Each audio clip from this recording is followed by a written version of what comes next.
are you feeling, Joshua? Better than I was. But not nearly as well as you should be. Your cuts and burns may have healed, but your body still bears the burden of every spell cast. And what would you have had me do? It was no ordinary foe we faced. It was the Warden of Darkness. Yet still, it was not enough. The king could have ended me at any moment, but instead chose to toy with me like a curl does a mouse. You underestimate yourself. Oh, it was crystal clear. Only one man established his dominance that day, and that man was Barnabas. I'm sorry, brother. That was ill-spoken. It's just, I have never felt so powerless. And when so many are looking to us for strength, perhaps the prince feels the same.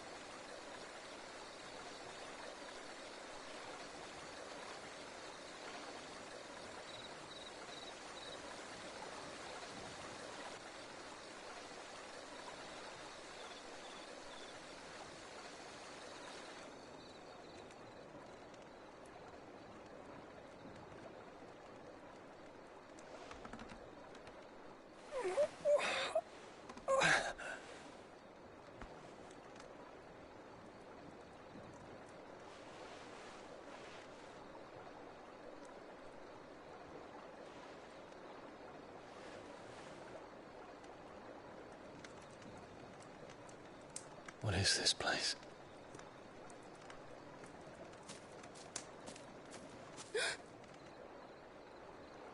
Don't move.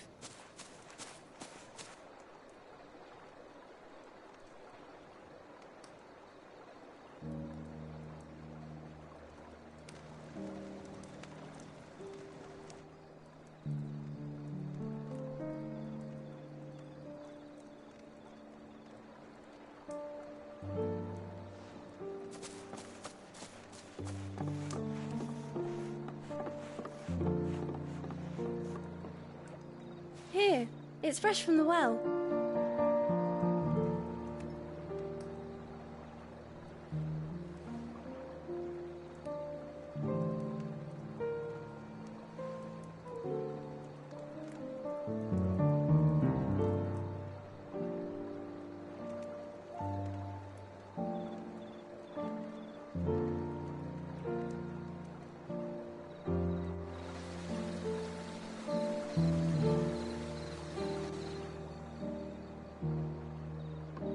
Grandmother told me spirits sometimes get lost, and that the lanterns guide them to their proper place. I set one on the river for her when she passed away.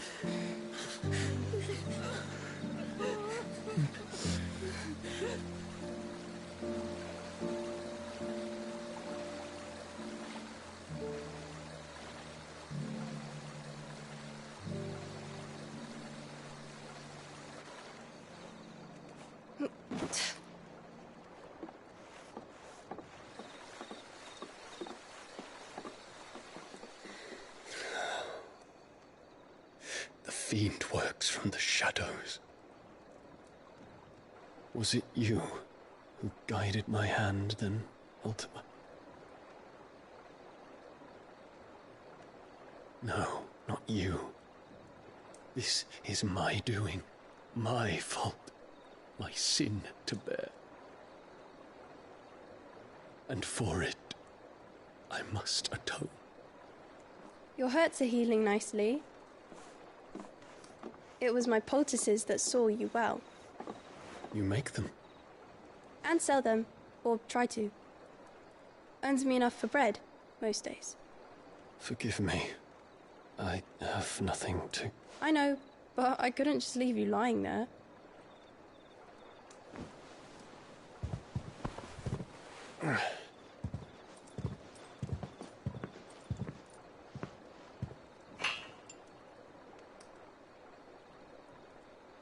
You're going then?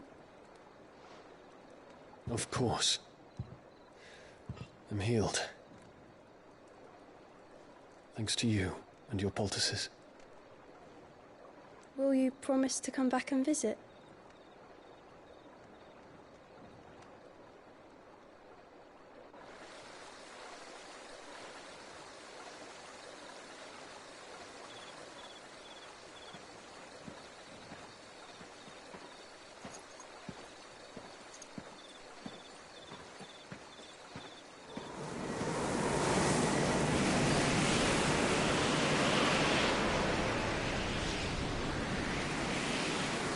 Well, Phoenix, it would seem that I owe you my wings.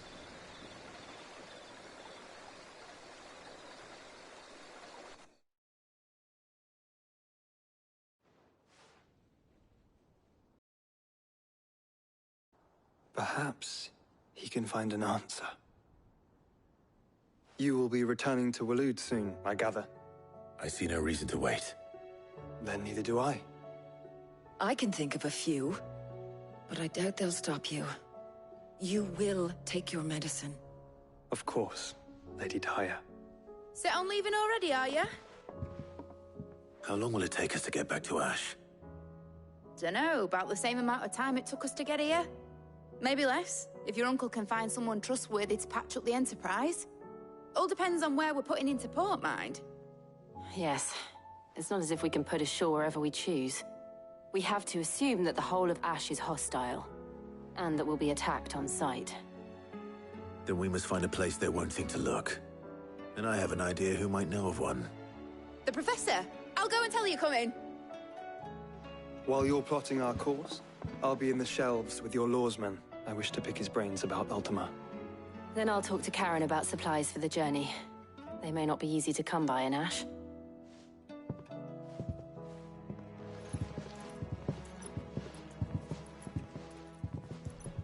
Your brother's body won't take much more of this recklessness.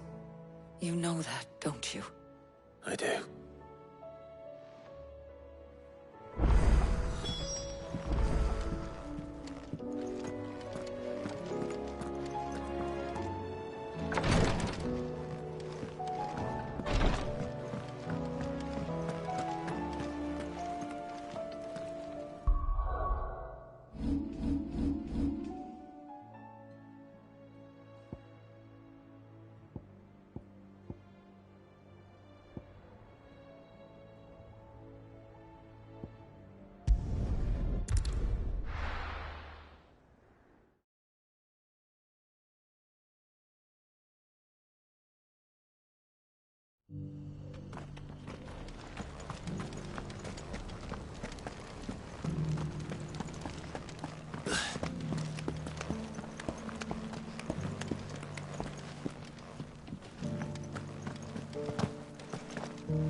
So it's these stones to Canva, and the rest of the boxes to Dalaman.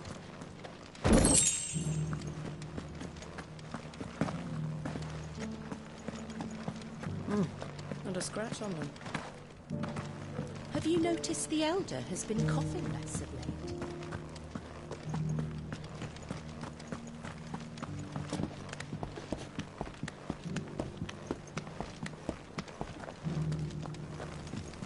You have my thanks. Without your medicines and your wisdom, Tabor would be but a shadow of itself.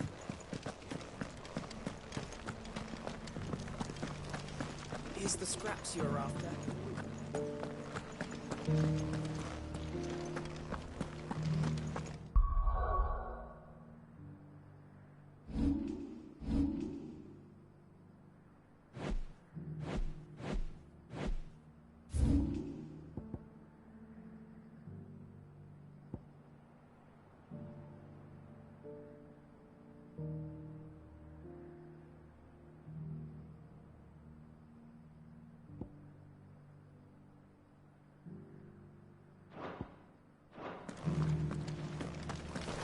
Thank you for the deal, Ed, mister.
There's still plenty of fight in him yet.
This thing reeks.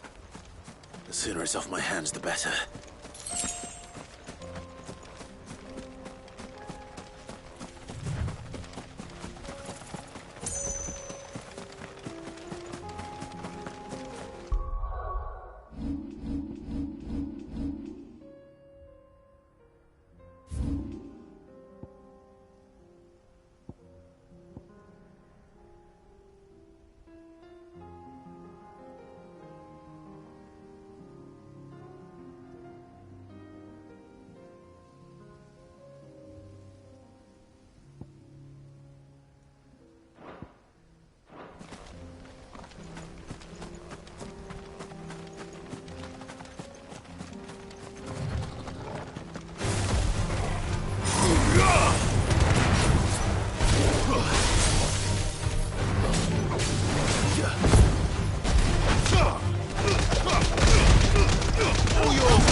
Here's your hide, as requested.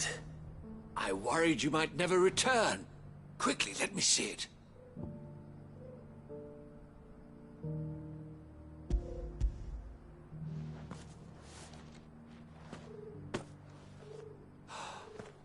Oh, as supple as a maiden's cheek, yet as adamant as her virtue.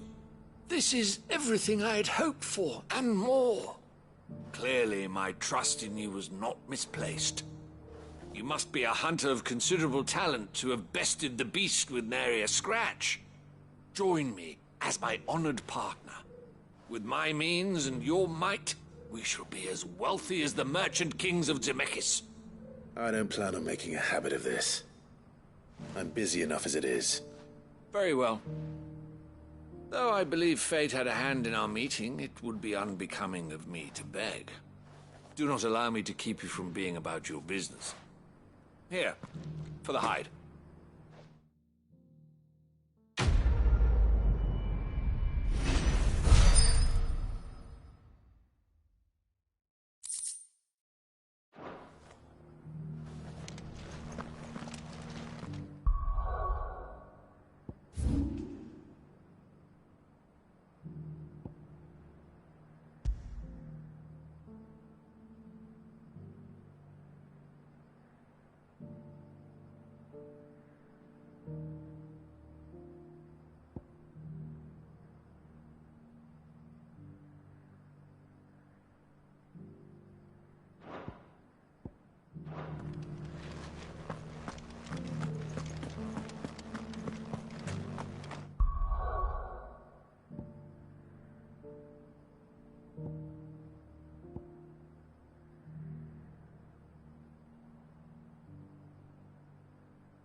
Clive! To what do I owe the pleasure? I just wanted to see how the town's been faring since you brought everyone together. Since we brought everyone together, all is absolutely wonderful.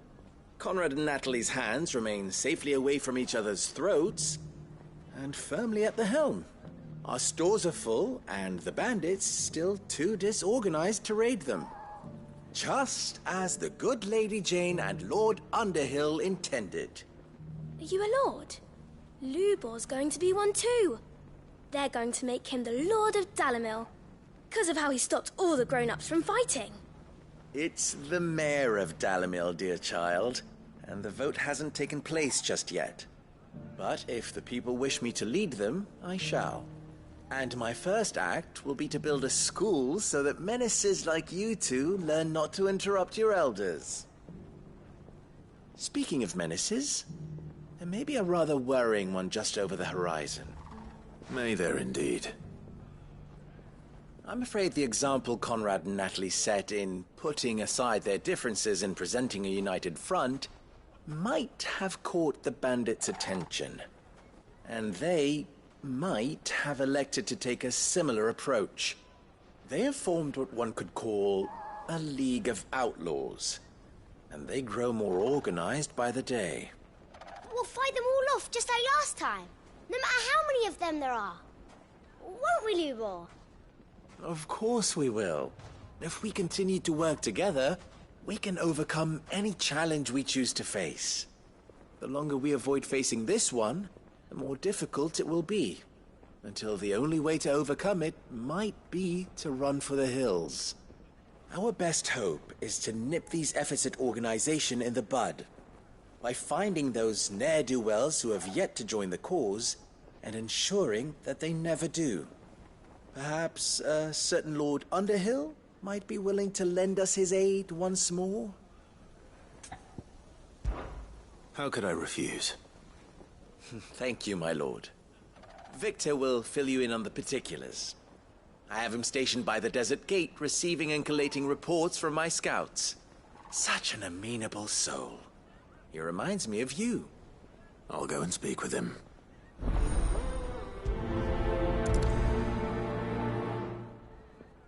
What's the difference between a lord and a mayor?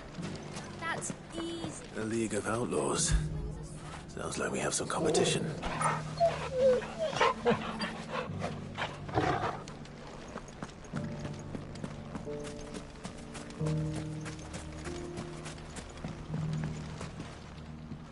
Still in Dalamil, Victor? Ah, Sid. I thought you'd have returned to Cosnis by now. I did.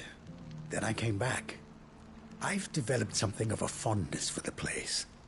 And having worked so hard to see it saved from one fate, it would seem remiss to abandon it to another.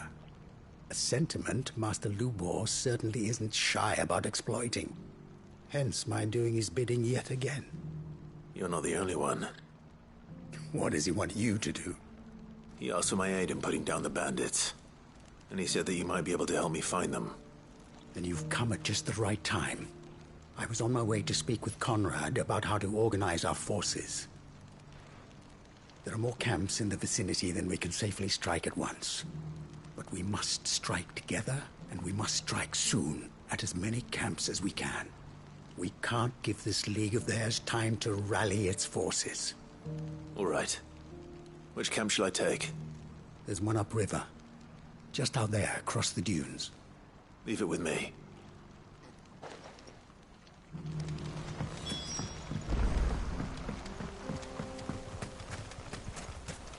Those ne'er-do-wells want to band together.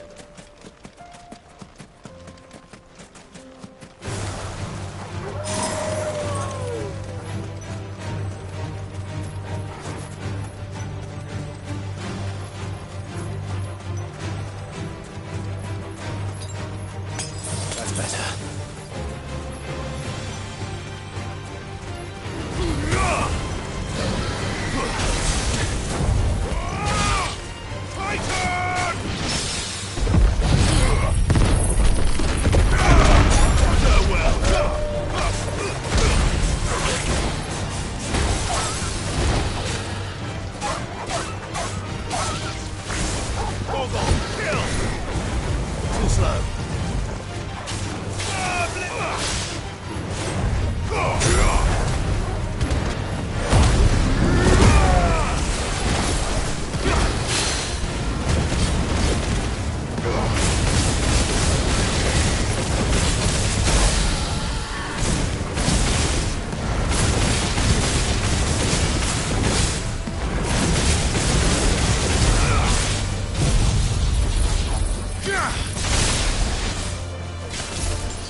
That must be the camp Victor mentioned. Come on then, Toggle. That's him! The one who killed Lot and Fingers! Take his head off!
I'd better let Victor know. Sid, where are you? Ah, I see the bandits didn't pose you any trouble. No, but... that's not why you're here, is it? No. Something's happened. We need you back in Dalimil. What is it? The whole town's in uproar. They're saying that Lubor is a bearer. What? Seems that one of our parties wasn't as thorough as they should have been. They let one of the bandits escape, and his escape route took him right through Dalimil. Some of the children spotted him, and he was about to silence them. And when Lubor felled him with a bolt of magic, and without a crystal. But that's not possible. It is, if he's a bearer and has been hiding it all these years, which is what people are saying. If he has, well, I wouldn't blame him. No man is branded by choice. Still, all those people see is a man who's lied to them all his life. One who was made a leader of himself when the world believed he should have been a slave. Fuck. I don't know where we go from here, but I know one thing. Lubor needs all the friends he can get right now. You're right.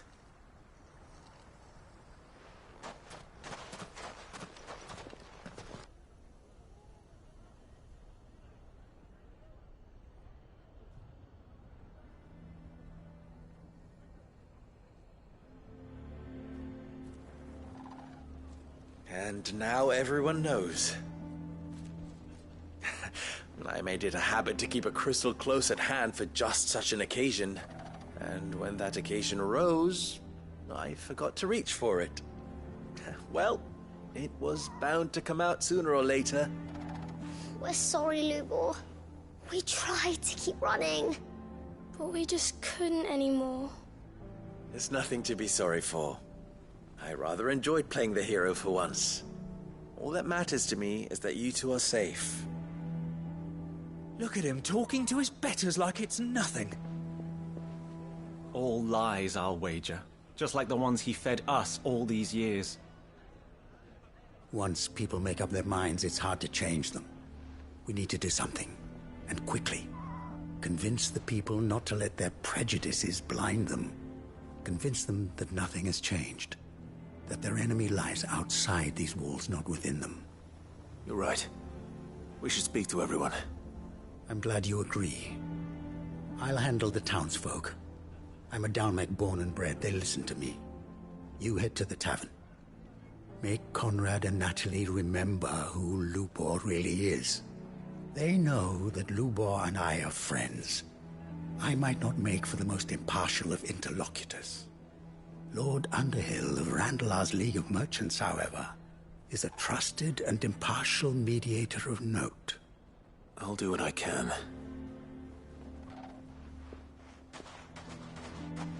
Lubor, stay here with the children. I can't promise anything, but we'll try. And that is all I can ask of you.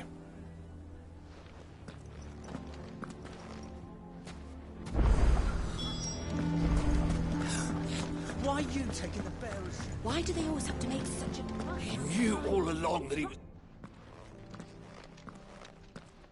Forgive me for disturbing you, but could I have a moment of your time? I've seen your face before. As have I. Lord Underhill, wasn't it? Of the League of Merchants. That's right.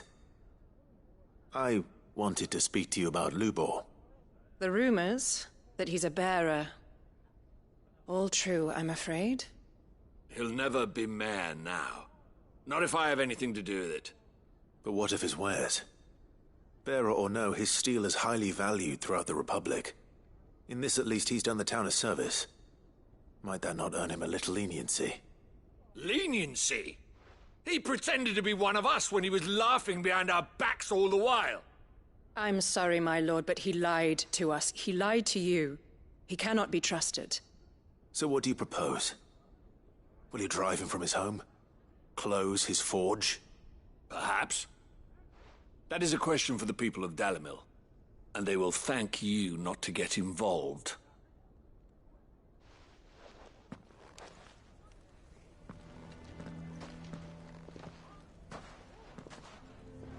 The townsfolk have made their minds up. There was nothing I could do. Nor I. Conrad and Natalie refused to consider anything but their own wounded pride. You never know. Once their anger is cooled, they might see things differently. For now, we should report back to Lubor. All right.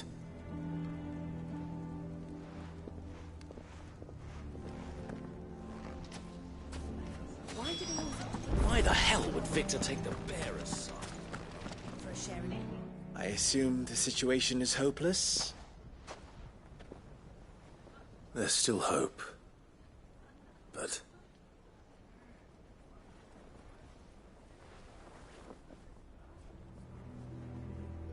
But perhaps not in this lifetime, I think it's fair to say. You mustn't think like that, Lubor. Give them time. They'll come around. We'll talk some sense into them in the end, you'll see. No, you won't. And your efforts would be better spent elsewhere. But Lubor... Rosina would often tell me that steel does not lie, that a blade is a reflection of the smith who forged it. To yourself be true, that was her point. Rather an ironic one when you consider that her life was taken with a blade of her own making. But I do not doubt that she was always true to herself and what she believed in, right to the end. And so must I be. I must do what I know to be right, no matter what others might think of me. And now, I know what that is. I must embrace my new role of villain so that the people of Dalimil have something to unite against. For only united can they hope to stand against the threat that awaits them. I'll need to make a suitably dramatic exit, of course. Don't go, Lubor. You're the only one who was ever kind to us. We'll be all alone. Again. Trust me, little ones. It is for the best that I go. Not only for the town, but for you, too. How could it possibly be for the best? These children need you. The least you can do is give the townspeople a chance to change their minds. I would not take it, Victor. It's over. Over, you say? And so just like that, you're going to throw this town and these children to the wolves? I thought you were better than this. But it seems you had me fooled as well. Victor. Forget it. Do what you will. You sure you're making the right choice, Lubor? Of those available to me, I believe it's the best one. Yes. Ah, but where are my manners? Here. A reward for clearing out that bandit camp. Right then. I have packing to do. If there's anything I can do. Anything. I'll bear it in mind. Thank you.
It's over!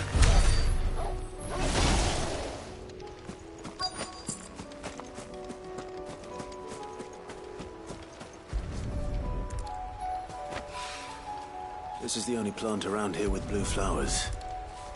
I hope it's the right one.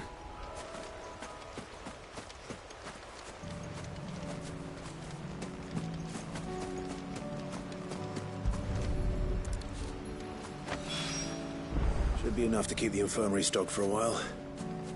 Hope.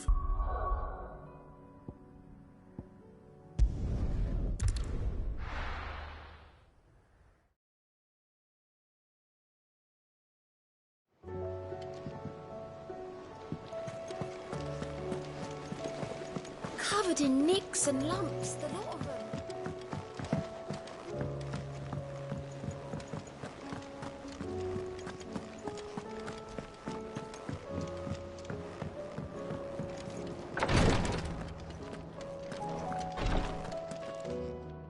I hope you didn't have too much trouble finding the ammonia. Only the usual. Oh, yes. This is it. And more than I was expecting. I dare say the patient won't feel a thing. That is, unless I... You'll do fine. Tyre trusts you. Which means I trust you. The hideaway would be lost without skilled physicers like yourself. Thank you for the kind words. Truly. But... I'm sorry. I'm still terrified.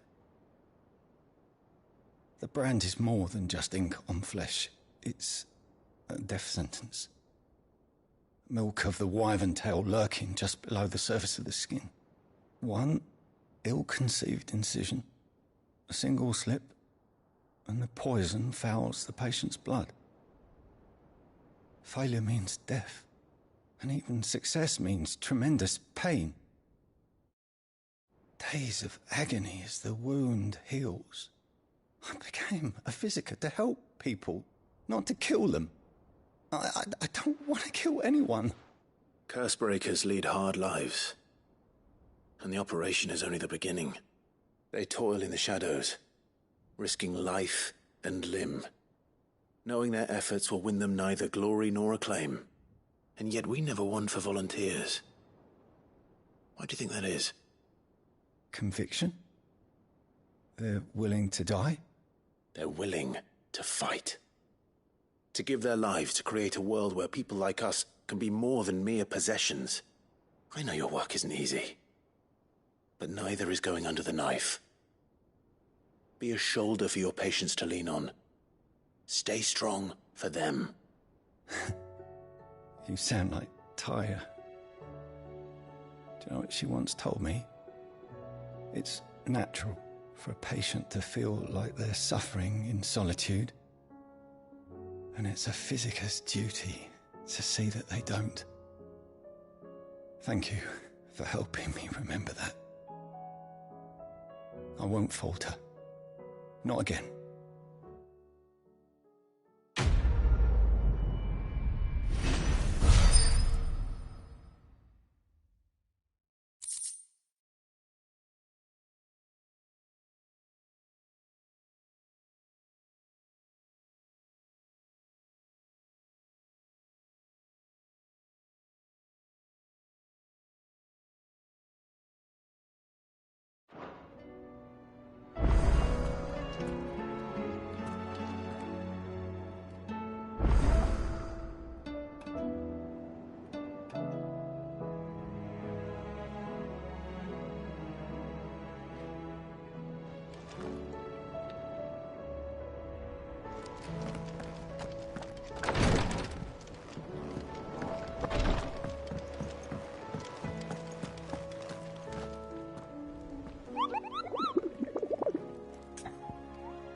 How do you split the sea?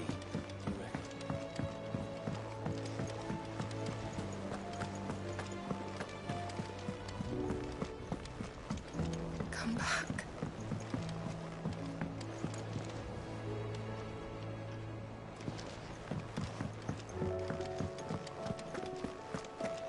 Oh, don't tell me we've run out of Papio nuts and all.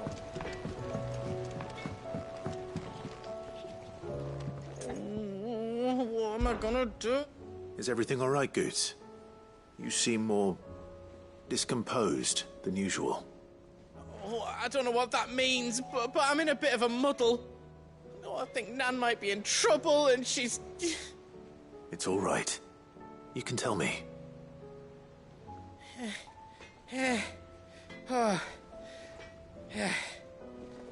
There was a trader came by. One of our usuals, like. Said he'd heard some rotten rumours about her down Dalimil Way. Folk are saying she's been selling to bandits and cutthroats and that. I mean, she's fond of a chance to make a coin or two, aye, but she'd never do business with baddies. Especially not the kind who go hurting people who haven't done out. I wanted to ask her about it myself, but I'm scared she'll give us a tongue lashing. She'd never give your tongue a lashing, though, would she? Don't worry. I'll speak to her. Oh, thanks, Clive. You'll let me know what she says, won't you? Of course. I'm sure it's all just a misunderstanding.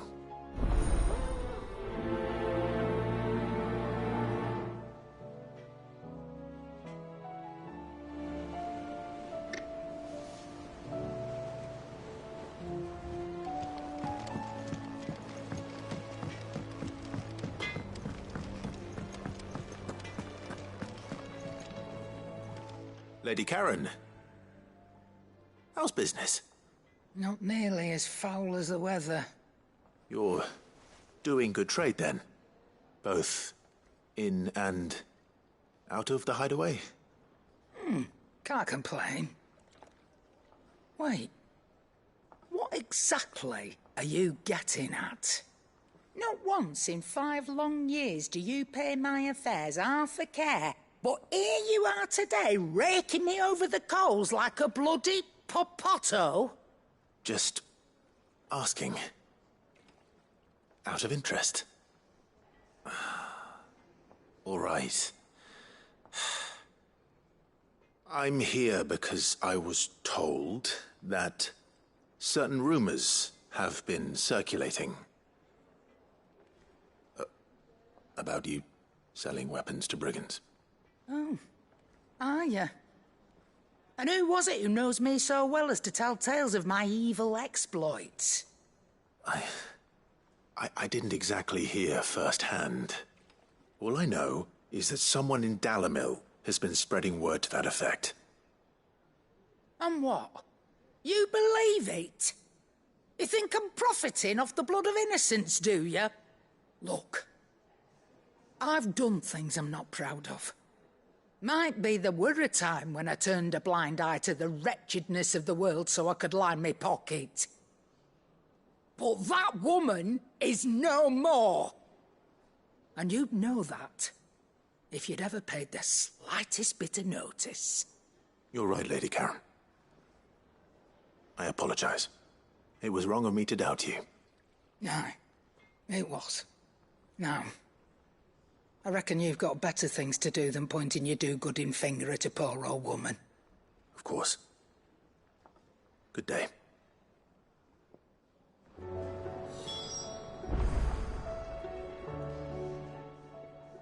Aye, it's a dangerous world out there. Thought you knew.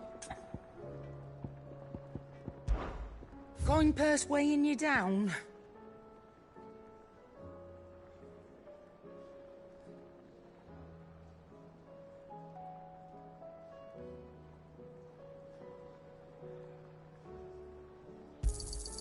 You'll not find a better price than that. It'd better all be here. You'll not find a better price than that.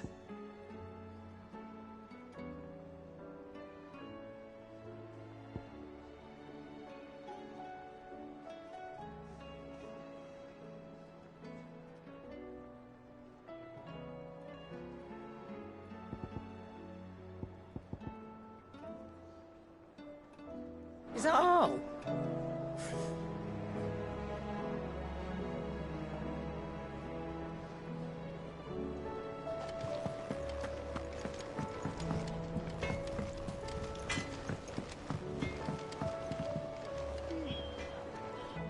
I spoke with Lady Karen. What did she say? That the rumors were unfounded, and that I was a fool for thinking they might hold any truth, along with some other things that made her feelings clear. And while it sounds like she may have done things she regretted in her past, she says those days are behind her. Oh, well, that's good. I knew Nan wasn't caught up in out bad. But why would people say she was? What did she ever do to them? It's not right. No, it's not. But people do things for all sorts of reasons. Perhaps we'll never know. Well, I'm going to find out. That trader, he said they were all talking about her in Dalimil. So that's where I'm going. I'll find someone who'll tell me, you'll see. Are you sure that's wise? Whoever's spreading these rumors means Karen ill. Oh, right. But that's why you'll be coming with me, isn't it, Clive? I suppose it is.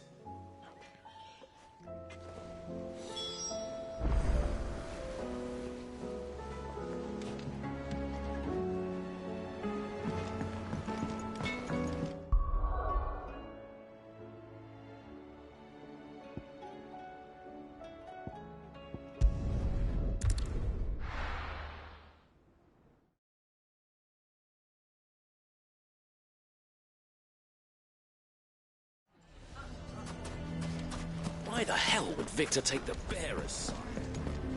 Can you believe we were going to make... I think we'd better shut up. It shouldn't be too hard to find goods. In the square.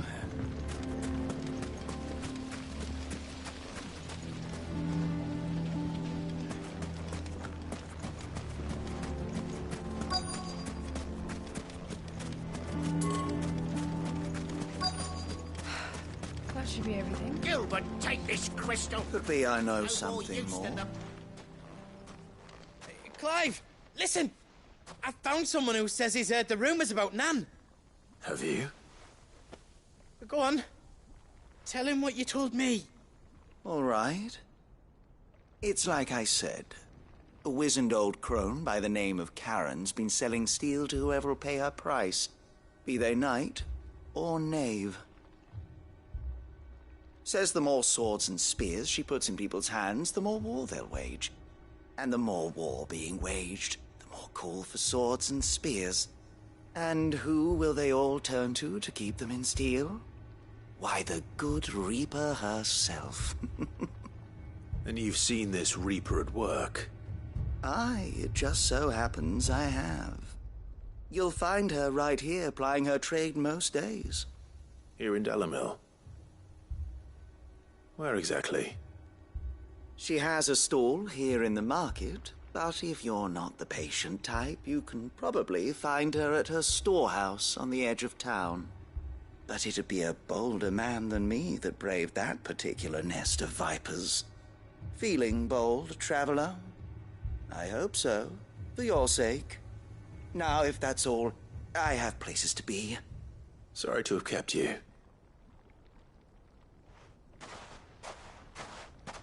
You don't think Nan's the Reaper, do you? Not unless she's discovered the secret of how to be in two places at once. Eh? What do you mean? Lady Karen hasn't left the hideaway in weeks. So who has been running this store he spoke of? Good question. I'll go and have a look. And I'll visit this storehouse on the edge of town. All right, but be careful, Clive. You too, Goots.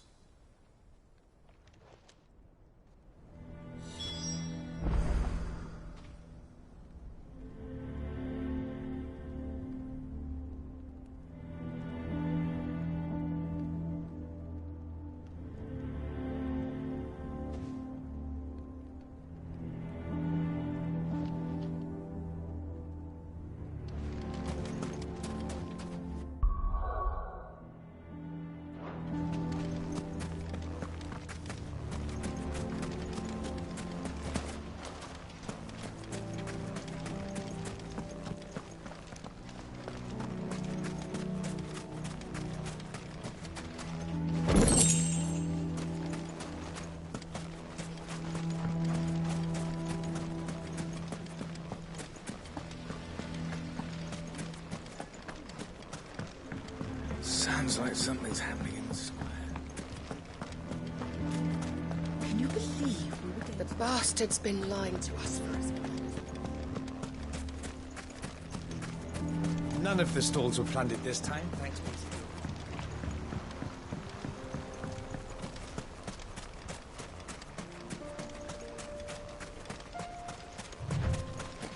Time to brave the Viper's Nest.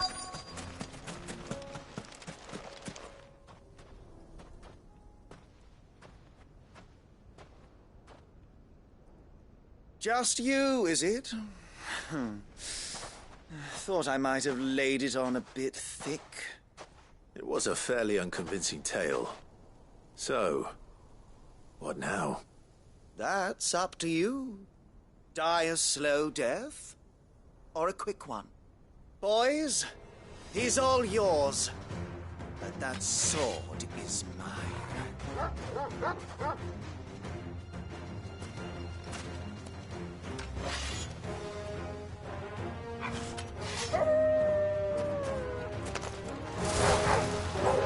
Now, when we can pretend this didn't happen.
Oh, you've done it now.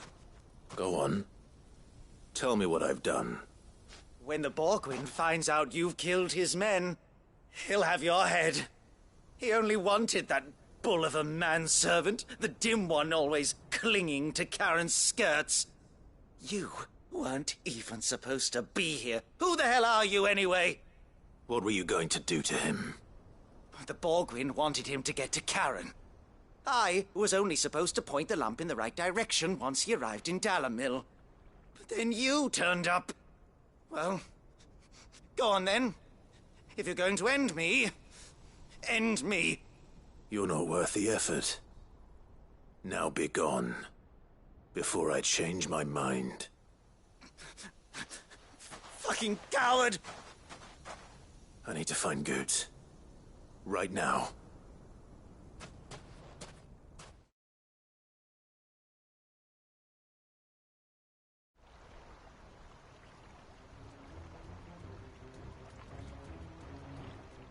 Get your filthy paws off me, you naughty-pated lout! Stop calling me names! And stop spreading them horrible lies about Nan! Well, that will be easy enough. For they are not lies. Every last word is true. And she must pay for her crimes in blood. Blood? Goose, are you all right? He's gonna kill Nan! He said she had to pay in blood! After what she did, it is only right. She ruined my life and the lives of countless others. That loathsome harpy's very existence is a crime, and I will not allow it to continue. Goots, was it? I have no quarrel with you. Only with your employer. Run along now. You need not pay for her sins. No. No? I don't care what she did. I won't let you hurt Nan. Promise me you won't hurt her, or I'll kill you myself! Goots, no. Enough, all of you! Karen. But how did you? You're a sight less clever than you think you are, the pair of you. Did you think I wouldn't notice the two of you slinking off together? Well, the whole thing got me thinking, who in Dalimil might bear me a grudge? And a certain snivelling shit I ran afoul of in my fairy years came to mind. Though it was just Bogan back then, wasn't it? I thought the years might have taught you some sense, but I see you're the same pants-pissing craven you've always been. What was it we called you? Wet legs? You bitch! Everything that happened, it was all your fault! And now you'll finally pay for what you did to me!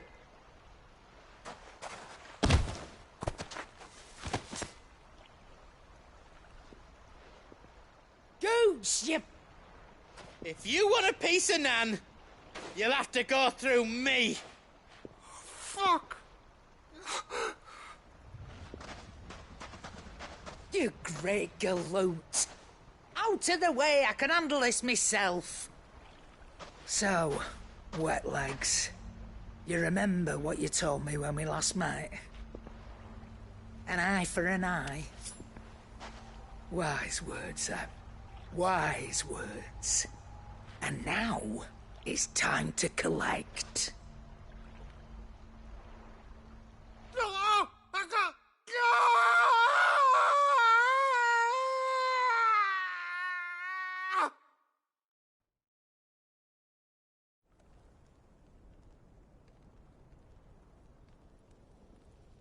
Sorry to keep you waiting. Is he... Dead? No. But I reckon he wishes he was. It isn't easy going through life one eye short of a pair. After all, I should know. You don't mean... Oh, don't tell me you didn't notice. Lost it to old Wet Legs back when we were working the same routes.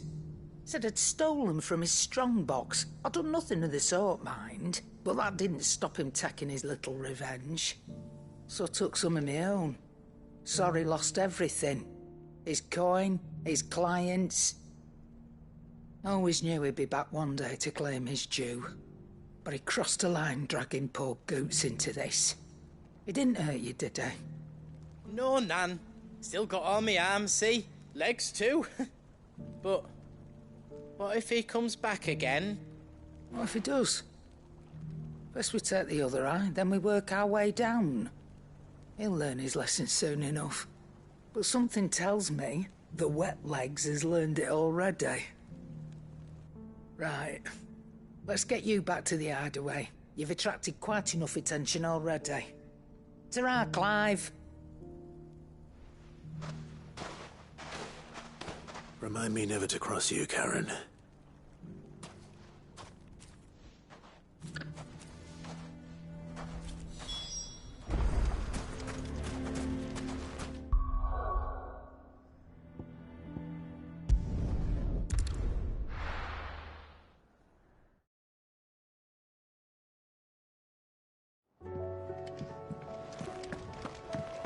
Come back.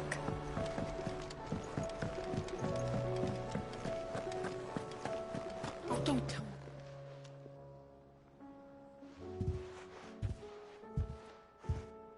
Nothing like a dish of cold vengeance to foul the gut. I'm sorry, Nan. I didn't mean to make things worse. I just thought I had to protect you. Like you've protected me. Aye, well, someone had to. Your parents certainly didn't give a whit for your well-being.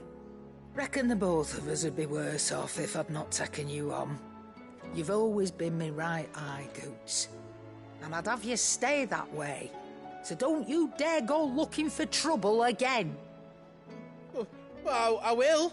If you ever need help, I'll do it again and again, and you can't stop me. Why, you big lump. Fine. Play the hero if it makes you happy. Thanks, Nan. I won't let you down. There's nothing he wouldn't do for you. That's as maybe. But if he's ever to make his own way in life, he'll need to start looking out for himself as well. Till then, he'll need people to watch his back, just like you did in Dalamil. Don't think I didn't appreciate that. Of course. His family. Stop it. You make me one good eye, mister. I don't go thinking that'll do you any favours. A potion today'll cost you the same as it did yesterday.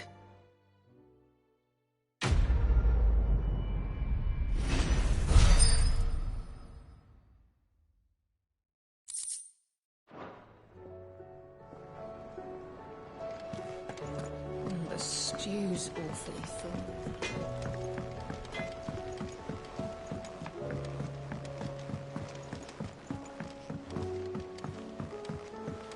Lady Karen's.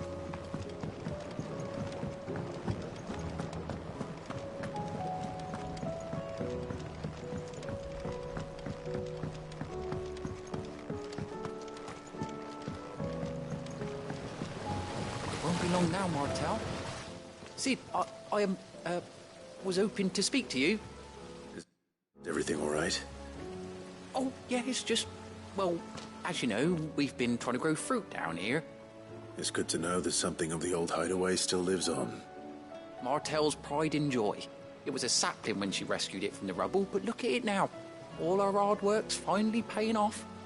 I took it on, you see, after she died, and now the fruit's finally ready to eat. And not only is it ready, it's actually tasty. Sweet as you like, in fact. She bred the bitter right out of it.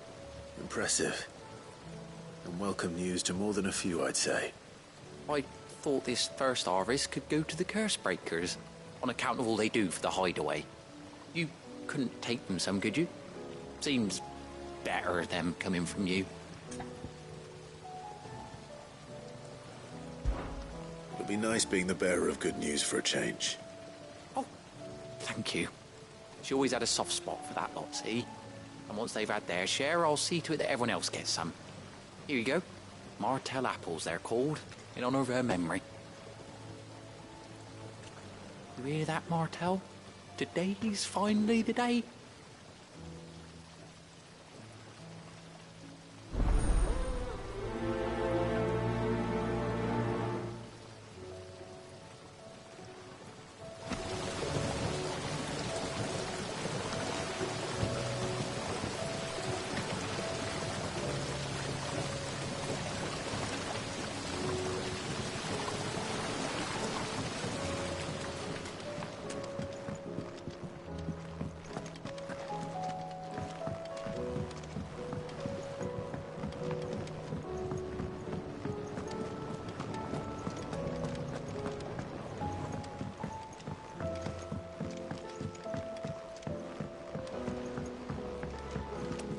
Have you tried Molly's lemon tarts? I've never had anything so delicious.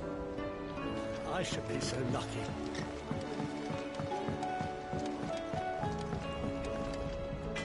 Trouble with your gear, or... What do you want?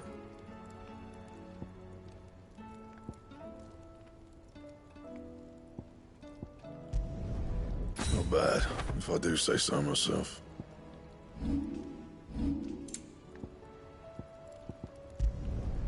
Should last you a good while. bad, if I do say so myself.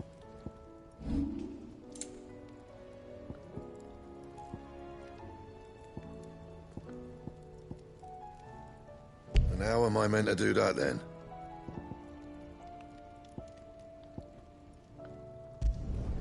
Yeah, that should do you.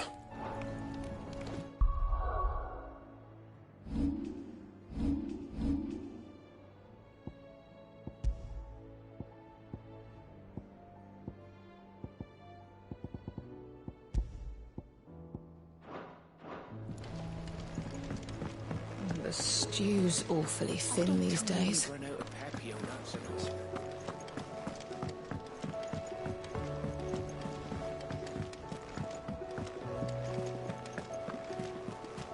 Covered in nicks and lumps, the lot of them.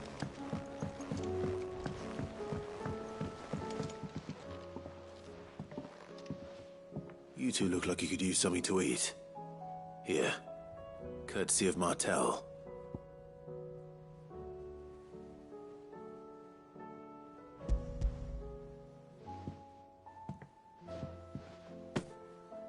Martel. Now, where have I heard that name before? Weren't she the girl from the Furrows? Course she was. An odd sort, that one. Loved plants more than people. Aye, and brave as a bane might. Remember when she ran back into the hideaway to collect them trees when Titan attacked? Wait. These aren't those apples, are they? Well, I'll be. She'd have been proud, and rightly so. Thank you, Sid.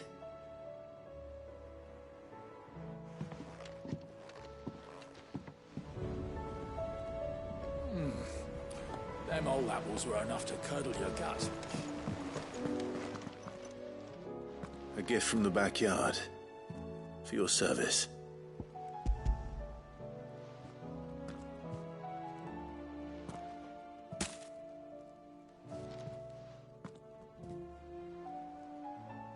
Blimey, these take me back. I haven't seen a hideaway apple since. Old Sid was the only one who could stomach the things. He'd nab them right from the branch, make Martel livid. Not that anyone could stay mad at the man for long. That sounds like the Sid I knew, all right. Planning on keeping that lot to yourselves, were you? Hang on. These aren't Martels, are they? I'm glad to see someone carried on what she started. Can't have been easy, not in the Deadlands.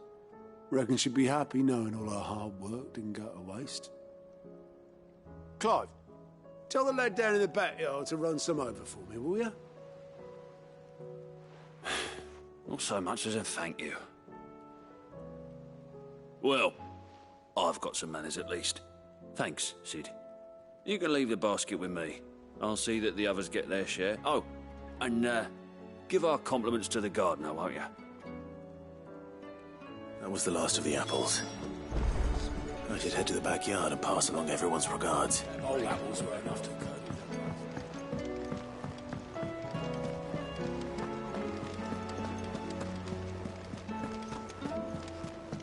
Come back.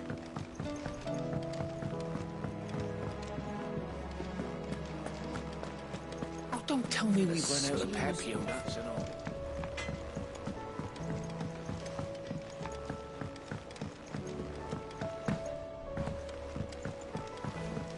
Lady Karen's.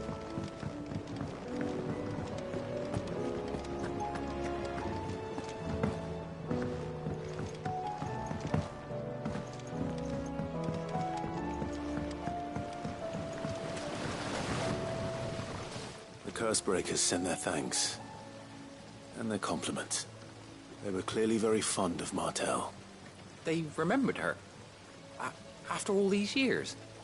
I suppose she was very kind, even to a tongue-tied lummox like me. You were one of the good ones, Martel.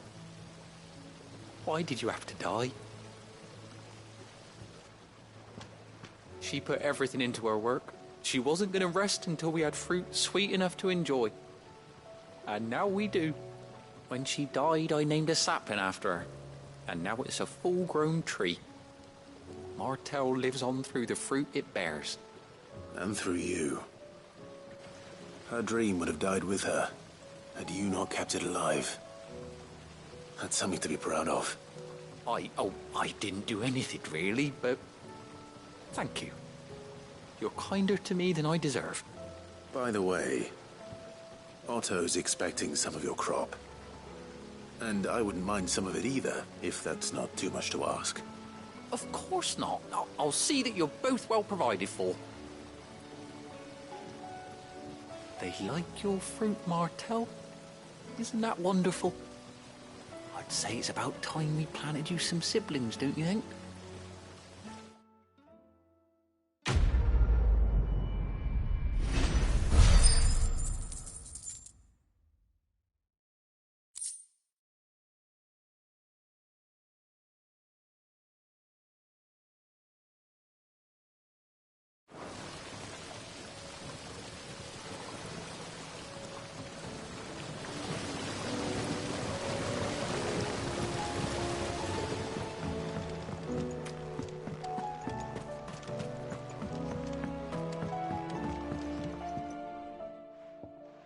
Sid, I know that when we came to the hideaway, we chose to let go of our past in order that we might focus on our future.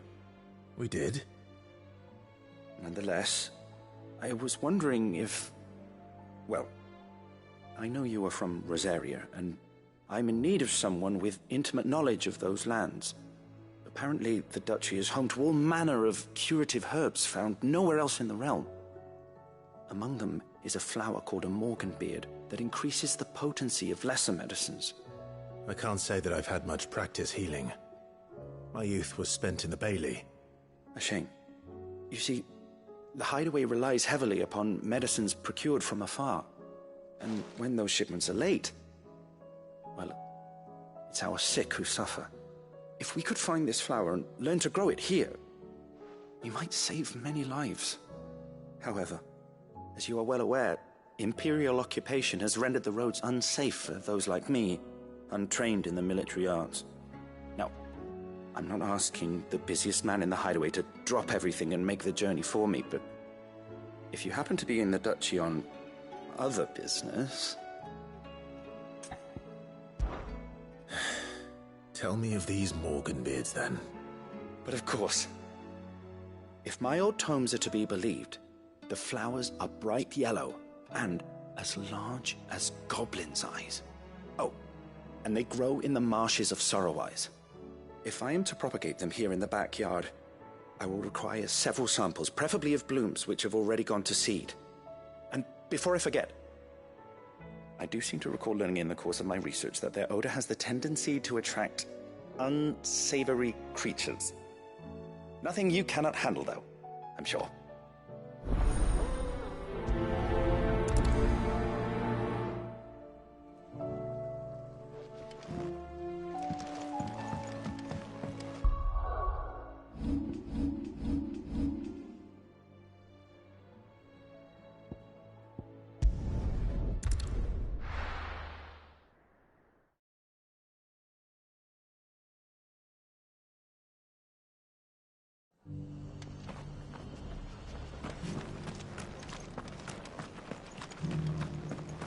All for making this town a welcoming place.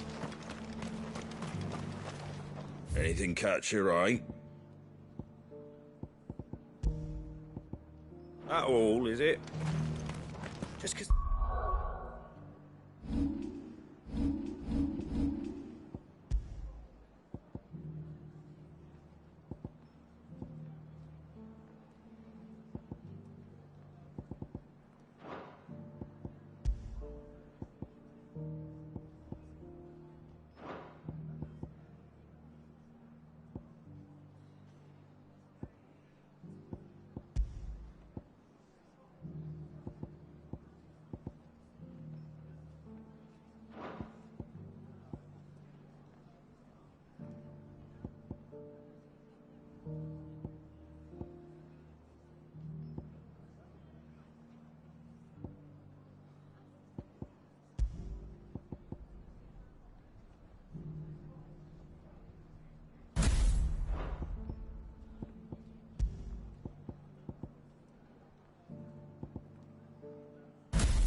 Ravens have gone to Rack and Ruin, it don't mean we have to.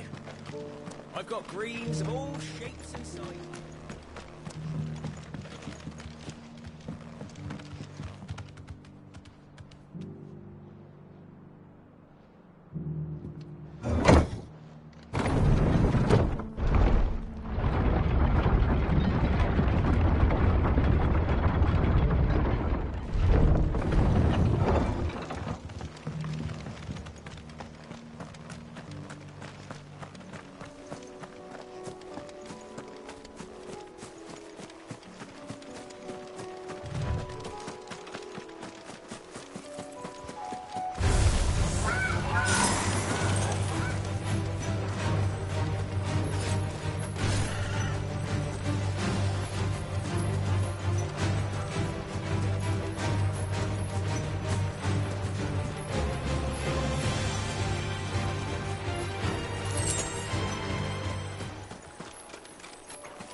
From the ruins it came, and to ruin it returns.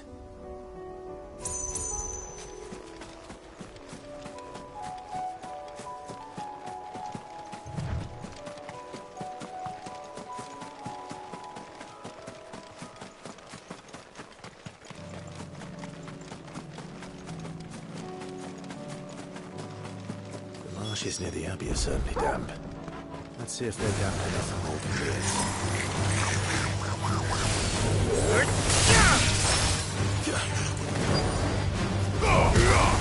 It's over!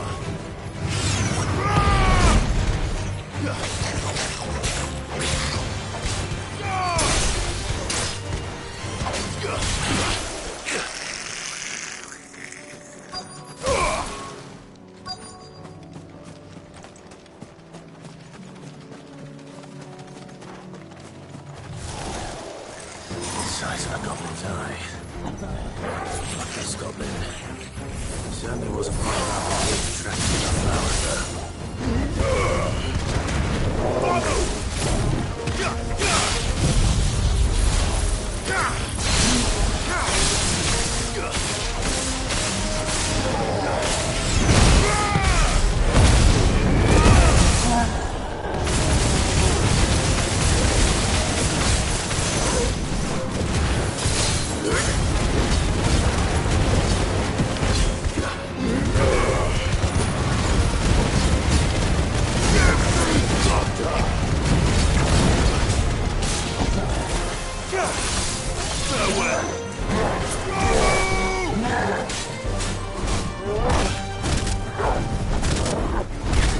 Nice try.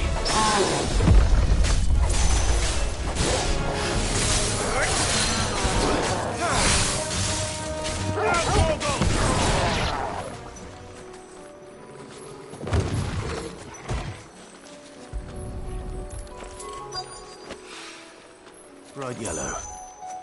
These are our Morgan beards, all right. Well, I've gone to this much trouble. There's something familiar about this scent. It reminds me of home. Hopefully this will be enough. I've had my fill of goblins.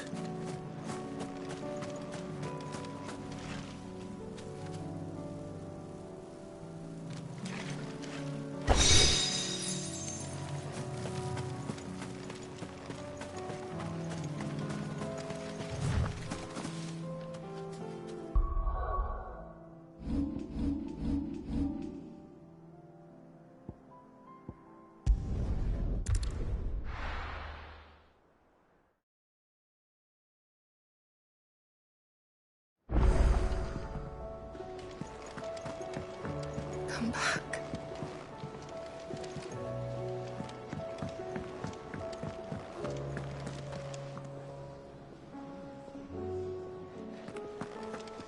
Oh, don't tell me we've run out of Papio nuts and all.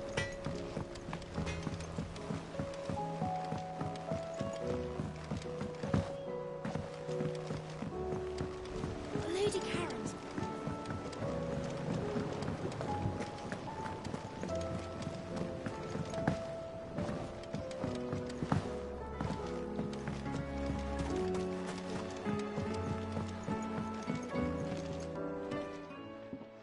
It is rare that we see you so often in the backyard, Cid. What brings you to the gardens?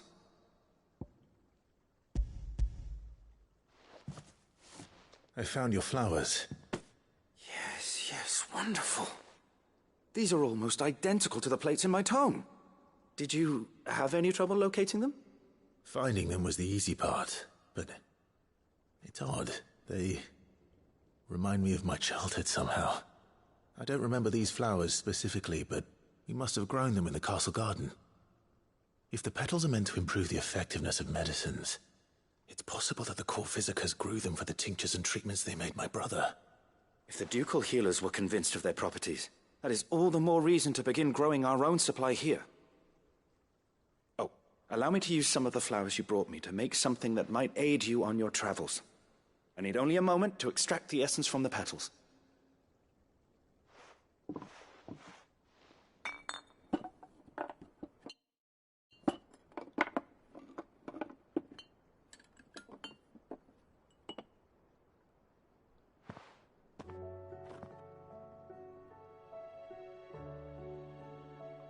And here we are. A phial of pure Morganbeard extract. A single drop added to any one of your restoratives will increase its potency.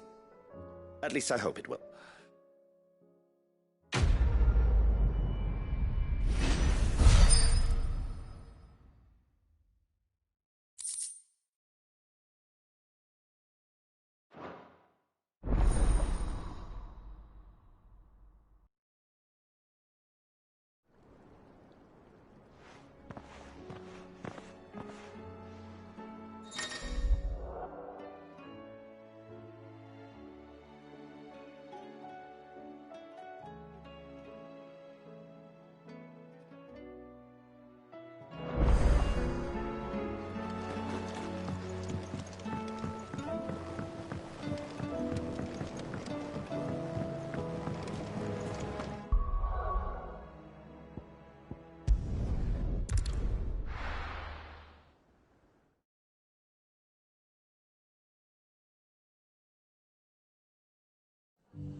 Clive. Just the man I was hoping to see.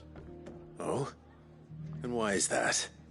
You remember how some of Sir Wade's guardians took up residence here after the Akashic attacked? Well, now the rest have come to join him. Seems their barracks in the Lazarus have been lost to an ether flood. Now, I don't mind having a few more brave boys around to keep them animals at bay. I ain't daft after all. But we ain't got nowhere for 'em to bed down. Poor buggers are having to make do with haylofts and chocobo pens. I'd build 'em a new barracks here if I could. But where would I put 'em? There just ain't enough room up here on the rock.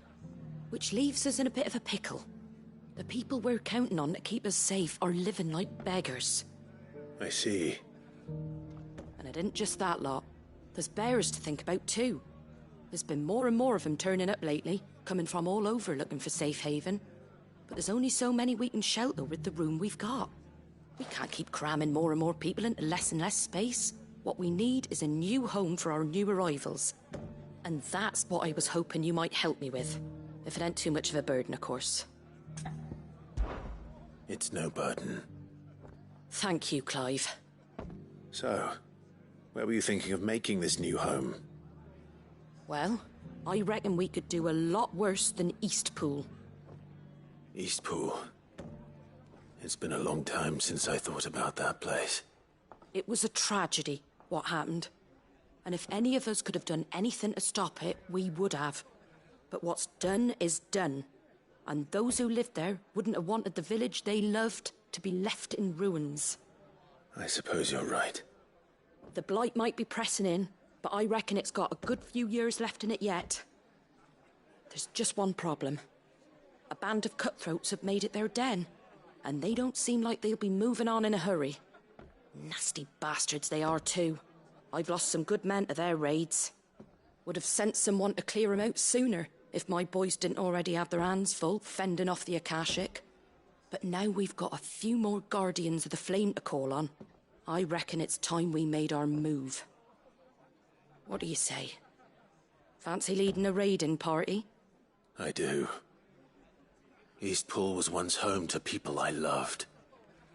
I won't have bandits sully those memories. I'll gladly drive them out of there.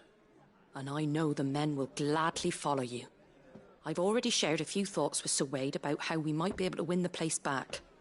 And I dare say he's got some ideas of his own too. Why don't you go and talk to him? Of course.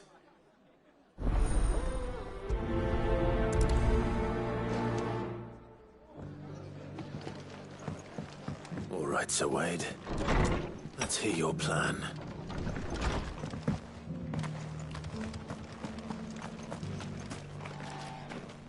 Sir Wade, it's good to see you well. And you, Lord Rossfield. And you. I spoke with Martha. She tells me you have plans to free Eastpool and make it your own. That's right, though it was mostly her idea. I rather fear my men have been treading on her toes somewhat since joining us, not to mention each other's. And then there are the bearers, men and women who found the courage to flee their masters and sought refuge here. We need somewhere to settle them, and I can think of worse places than Eastpool. As can I.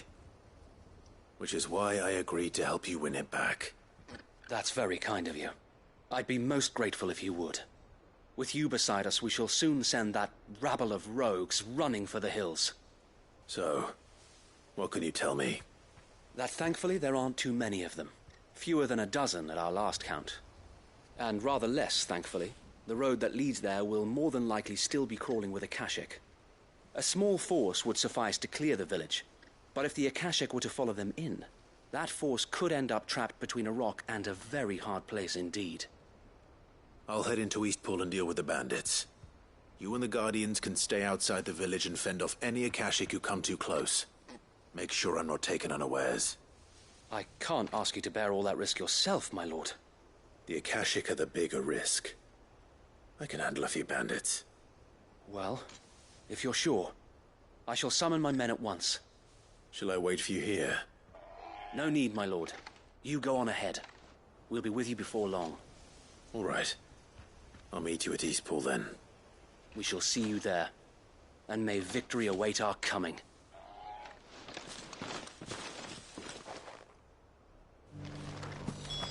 Inn's full. Don't bother. I'd build a barricade so sturdy, even if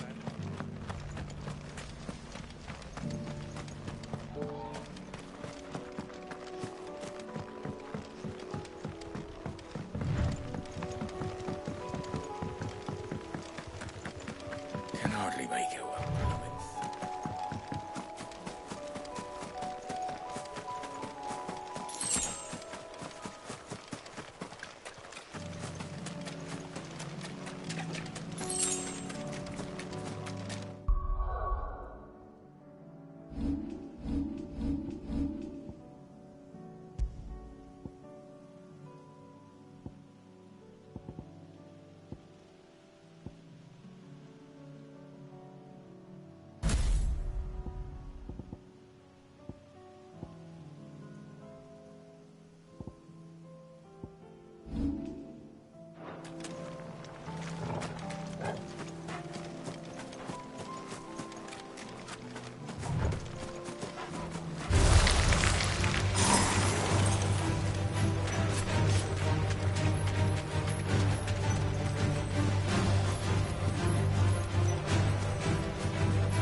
Walk in here.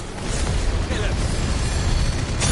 will leave Eastport now, or face the consequences.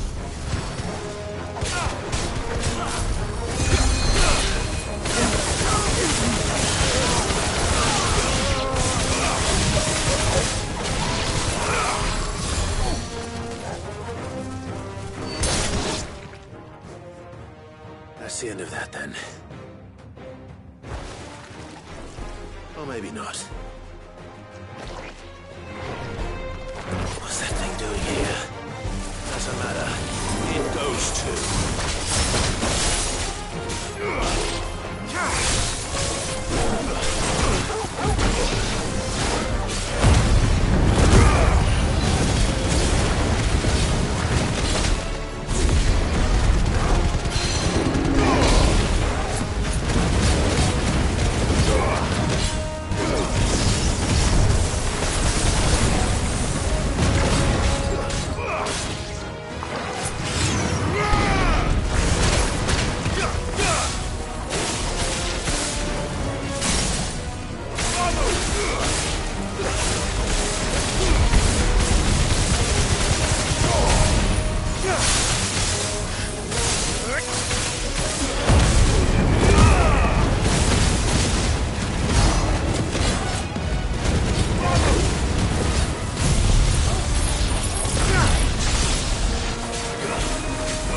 more surprises? I'll take that as a no. Bravo. A magnificent display, my lord. You were watching? I thought you were keeping an eye out for a Kashik. We were. Put down more than a few on the road, then arrived just in time to see you slay that... whatever it was. Let's hope it was the last of its kind. Though I expect you and the Guardians will be up to the challenge should another appear. I would hope so, my lord. Your men will be bringing the bearers who'll be living here, I assume. It might be best to send word for them to come right away, before any other unsavory characters move in. Of course. I'll send orders for them to depart immediately. Leave it with me, my lord.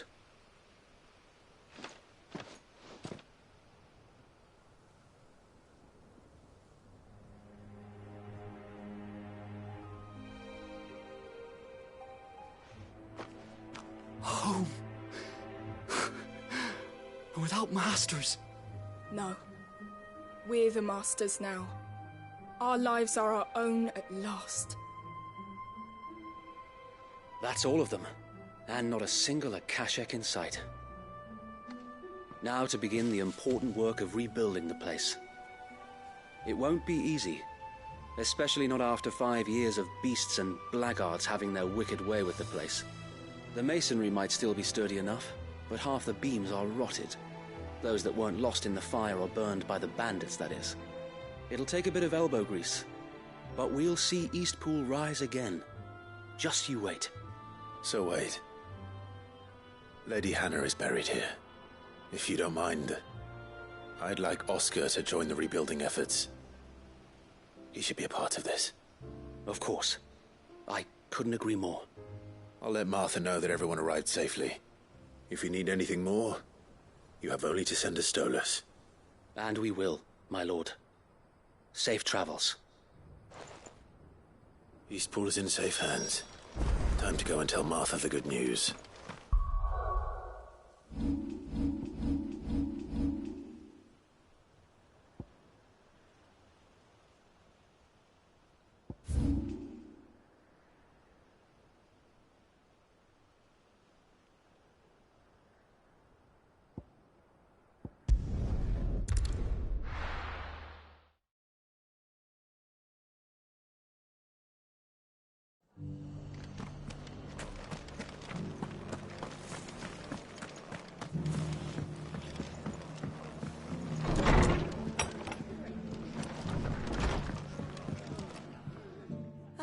There you are.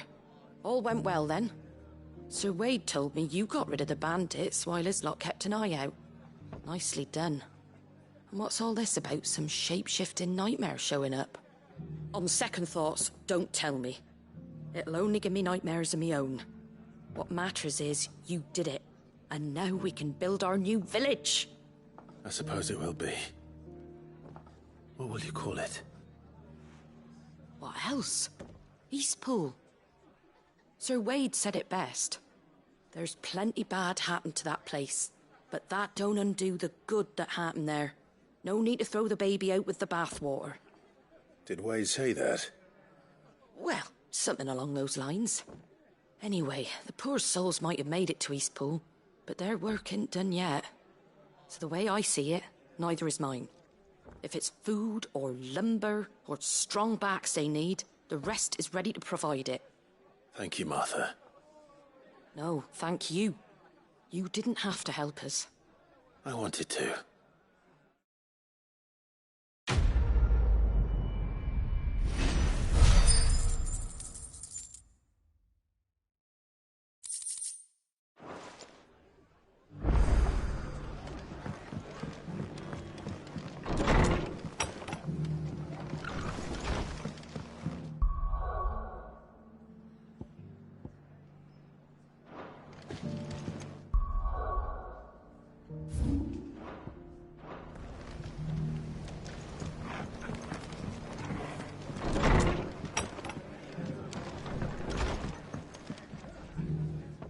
Clive, I was just about to send for you. I'd like you to take something to Sir Wade up in Eastpool. Seeds for planting. Thought it was about time they started growing their own food. I'll keep providing them with whatever they need in the meantime, of course. But if Eastpool's going to survive, it's got to be able to fend for itself. As have those poor bearers. They've lived their whole lives in servitude, but now they're their own masters. Small wonder they ain't got the foggiest how to provide for themselves. So it's up to us to teach them. And if you're wondering why you, well, the Wagoneers taking supplies up that way have been coming back with more and more reports of Akashic around the village of late. Sir Wade's putting a brave face on it, but I think even he's starting to worry. And if he's likely to share those concerns with anyone, it's you. All right. Thanks. Wouldn't ask if I didn't have to. There. That should be enough to keep him in Gazal Greens for a few years at least. Gazal Greens? Not the most mouth-watering crop, I'll admit. But they're hardy, they grow fast, and they fill a hole. Better that than something that'll wither away at first frost. And chocobos love 'em too, which is no small thing. When I say all of us need to pull together to get Eastpool back on its feet, I mean all of us. They ain't exactly succulent, but cook 'em right and they're just about bearable. I'll take your word for it. Anyway, Sir Wade'll know what to do with them. And if he don't, well, I'll go up there and show him myself. I'm sure you will.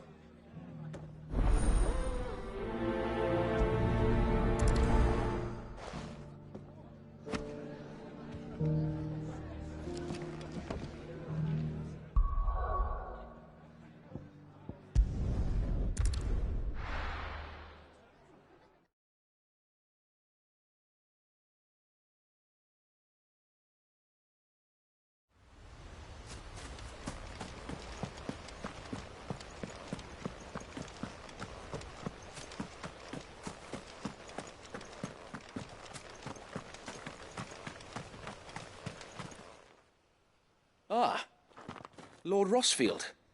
What brings you to Eastpool? A delivery from Martha.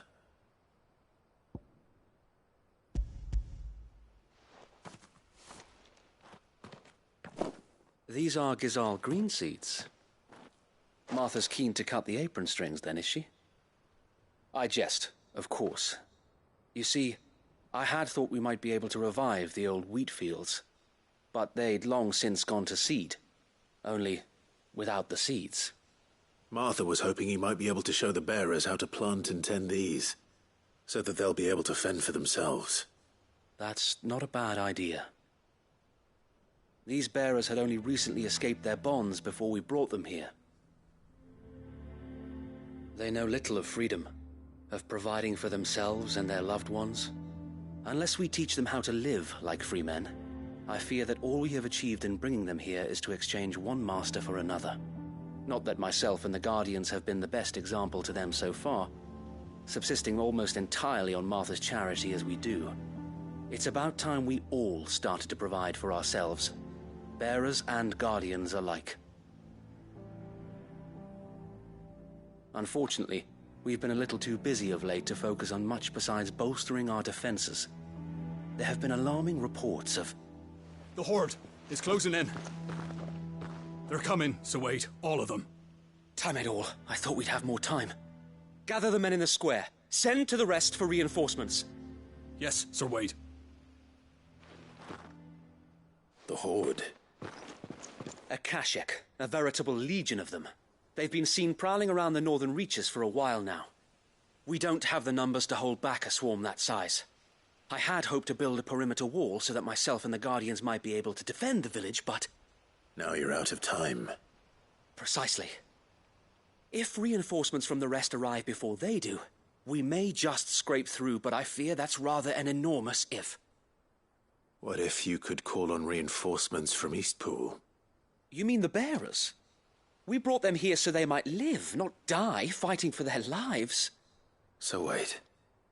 You said you lack men to defend the village. Are the bearers not men? Do they not wish to see Eastpool saved? Though they may not be trained soldiers like your Guardians. What help they are able to offer could still prove the difference between victory and defeat. You're right, my lord. I will appeal to them.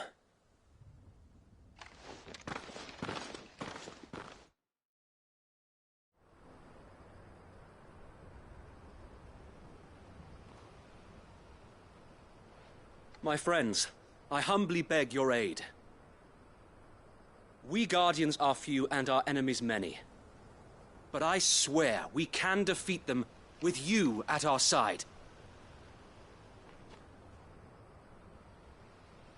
You would send us to the slaughter, to serve as bait for those fiends so that you and your men might be spared.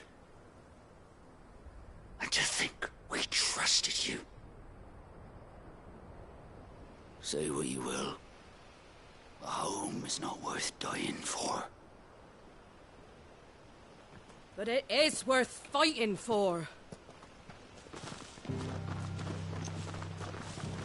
Sir Wade fights to give you lot a chance. Just like I do. Just like Sid does. We all wanted to give you a home where you could be free. And you got one, didn't you? This place, Eastpool. This is your village.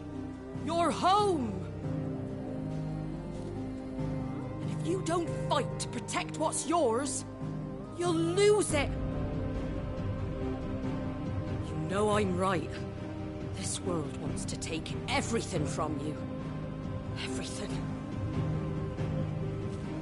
Your homes, your freedom, your very lives. So then, are you going to stand by and let that happen to you? Are you going to accept fate like good little Bran did and die, having never stood up for yourselves? Or will you fight like free men and women?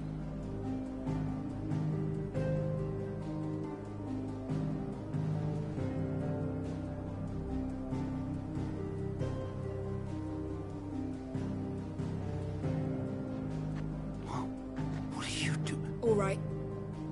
Give me a sword. I never dreamt I'd have a home of my own.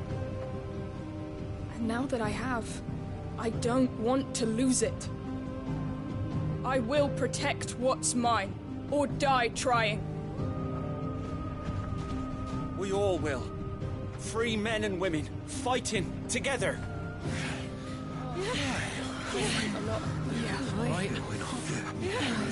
For Eastpool! For Eastpool!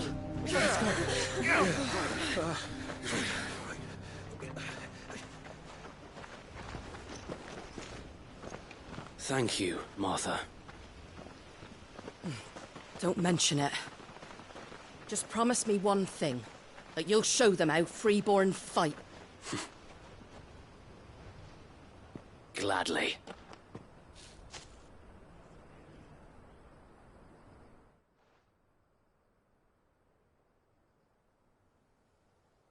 Well, if it was numbers you were lacking, you certainly won't be now.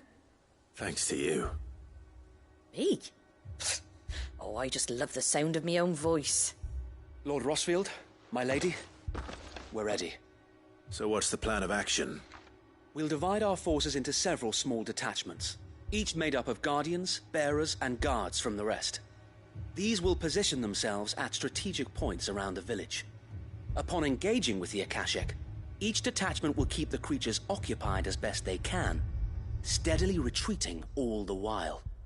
You're going to lure them into the village? I am. We will have neither the time nor the resources to treat the wounded, so injuries must be avoided at all costs. Instead, we will focus purely on defense at first. By coordinating our withdrawal through the use of messengers drawn from among the bearers, we will aim to have the swarm converge at a point of our choosing. With luck, that point will be the village square, the perfect place for our most able warriors to surround them and fall upon them, and for you and I to finish them off. A sound plan, but one that'll require a leader with a cool head and strong nerves to coordinate the retreat. I'd say you have both in abundance, Await, but you'll be needed. Please, leave the last of the fighting to me. Ha! And let you have all the glory? Sir Wade! They're here!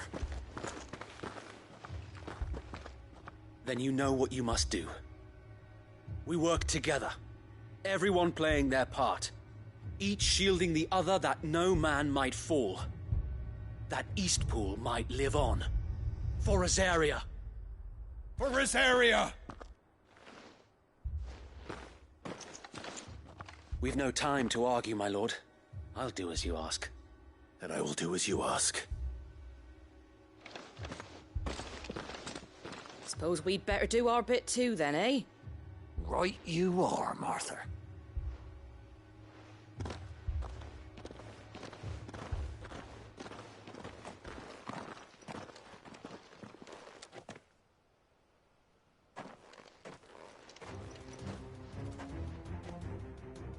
The calm before the storm.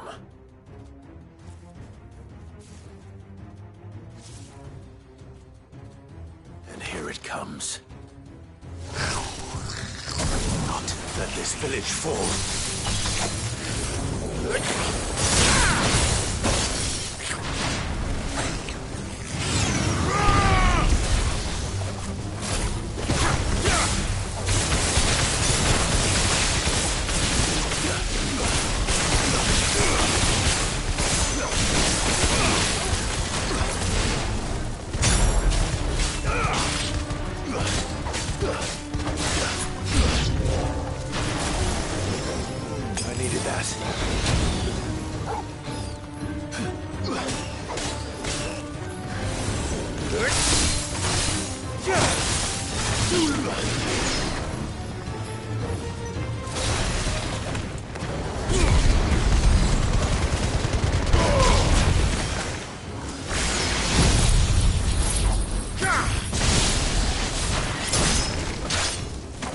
It's over!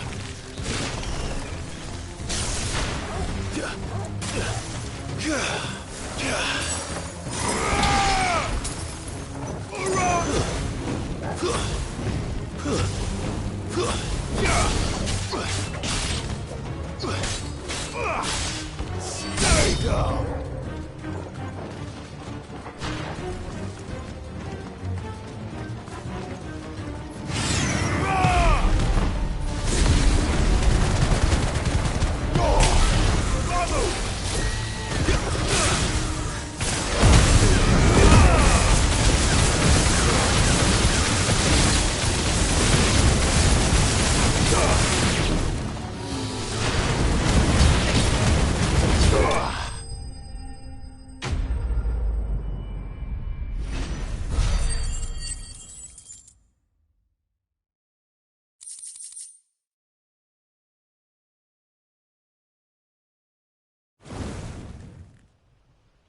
Looks like that's the last of them.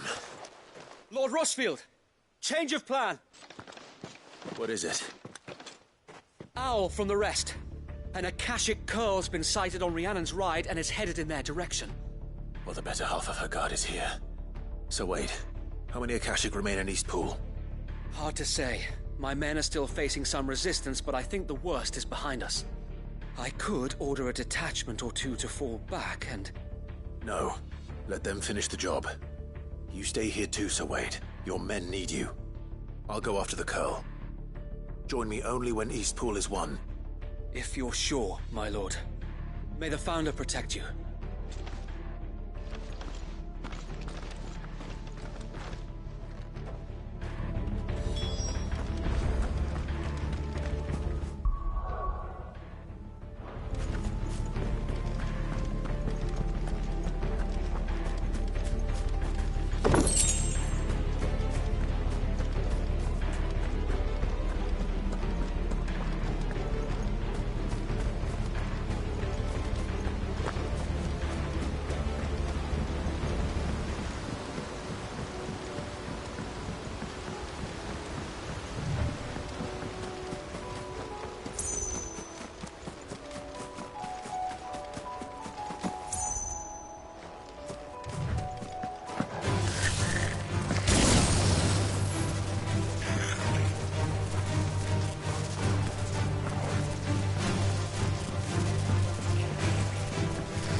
All right.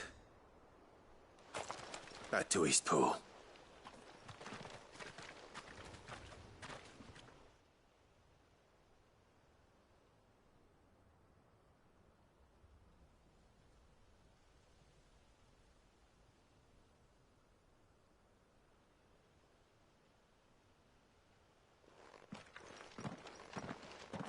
Lord Rossfield, the Curl, is it? It's dead. Thank the Founder for that. And for you, my lord. We were able to eradicate the rest of the Horde. I have guardians posted around the village to keep watch for further attacks, but all seems quiet for now. I hesitate to say it, but I think it might be over. I think it might.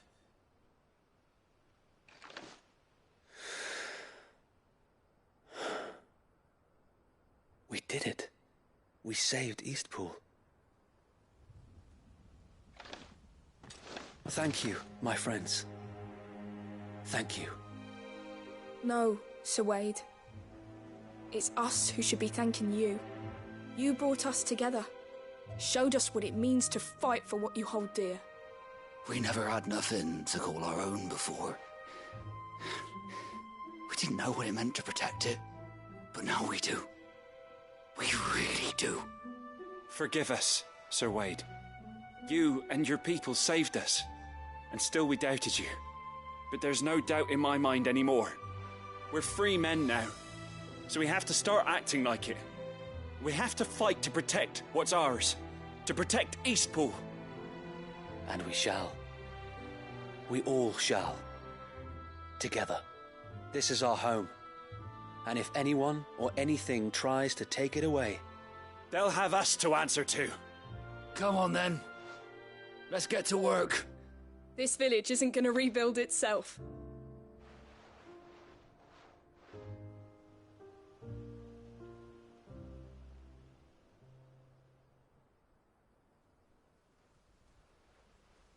They're not slaves anymore.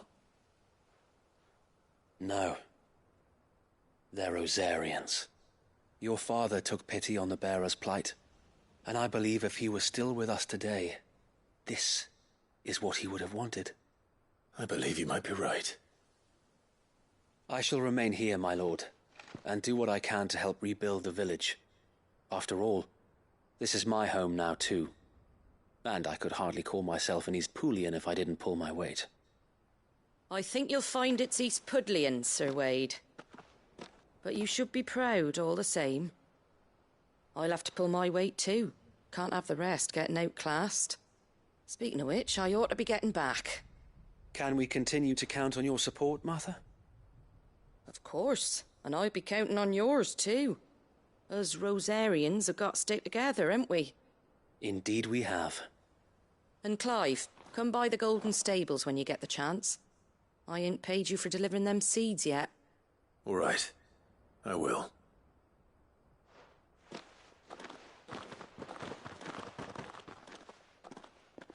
Lord Rossfield, do you remember our very first mission together? Clearing the goblins from the Stillwind marshes? How could I forget?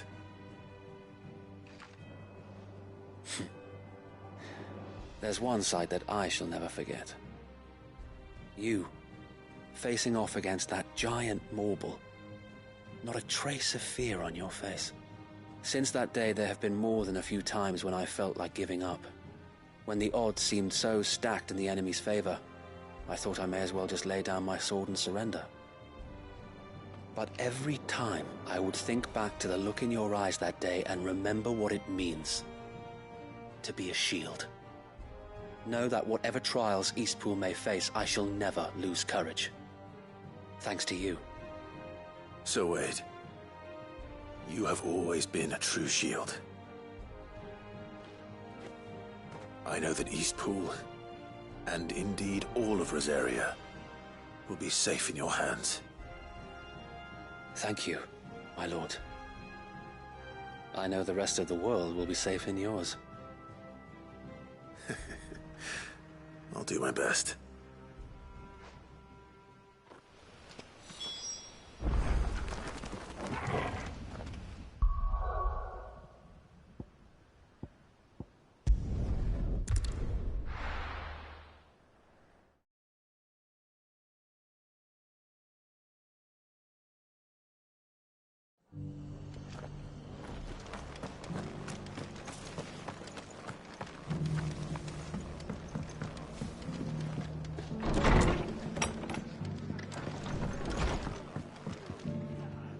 The hero returns. It's lucky you came by when you did, eh? Not only did my seeds get delivered, but you went and saved Eastpool and all. I just did what I could. And it's only right that you get rewarded for it. Take it before I change my mind. Thank you, Martha. So, Eastpool's finally back on its feet again. And a home to free bearers. Who'd have thought we'd see the day, eh? Well, it was your idea. I know that, but I never stopped to think what it would mean. Bearers in charge of themselves, thinking for themselves, working for themselves. Like your hideaway, but not even hidden away. Though I suppose the rest ain't much different nowadays. You know, bearers living free like that reminds me of when I first met Sid. Loath as I am to recall that particular day. I take it you didn't always see eye to eye. What happened? Well, if you really want to know, I started doing what I do long before I met Sid. In fact, that's how I met him. Or at least how he came to meet me. He showed up at the stables one day, asking questions about who'd been buying up bearers. Founder knows what he thought I was doing with them. Running a hunt, poking around in their innards. Something awful, anyway. Me, I thought he was a new constable. Thought the game was up. But somehow we both managed to work out what each other was about. And before I knew it, the cheeky arse was rattling on at me about how I was doing it all wrong. After all my hard work. Told me I was giving them relief, but not freedom. That my bearers were still dying as slaves. Got right under my skin, it did. Told him if he didn't like it, he could bugger off and report me to the garrison. And do you know what he did? He smiled. And then he laughed. And then I did the same. We made a pact that day. That whenever one of us was in need, the other would always be there for him. And you were? Well, we both wanted the same thing. To make life better for bearers. Just like your dad. Do you know I was born right around the time Elwyn became Archduke? Growing up, I saw how he tried to change things. He certainly didn't lack for ambition, that one. Indeed. But the loftier one's ambitions, the harder they are to achieve. Which is why those of us who follow in their footsteps need to finish what people like Sid and my father started. Suppose you're right, aye. And if we don't manage it, there's always them who come after us. Good thing we've got a few half-decent sorts waiting in the wings, eh? It's almost enough to give you a little bit of hope. Just a little. Anyway, enough nattering. Better get back to work. Let's see about making everyone some dinner, shall we? The least the folks who saved Eastpool deserve is a hot meal. And you and me ain't gonna save the world on an empty stomach neither. That sounds like a wonderful idea.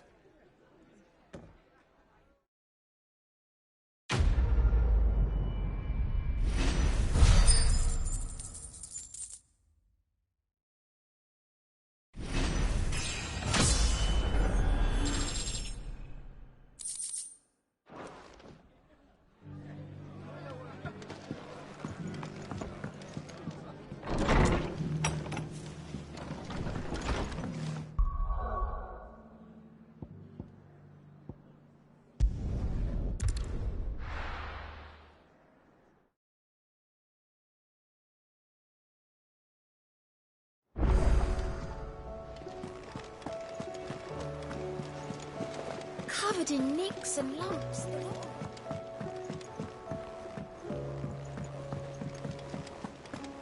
I still say it were a compliment.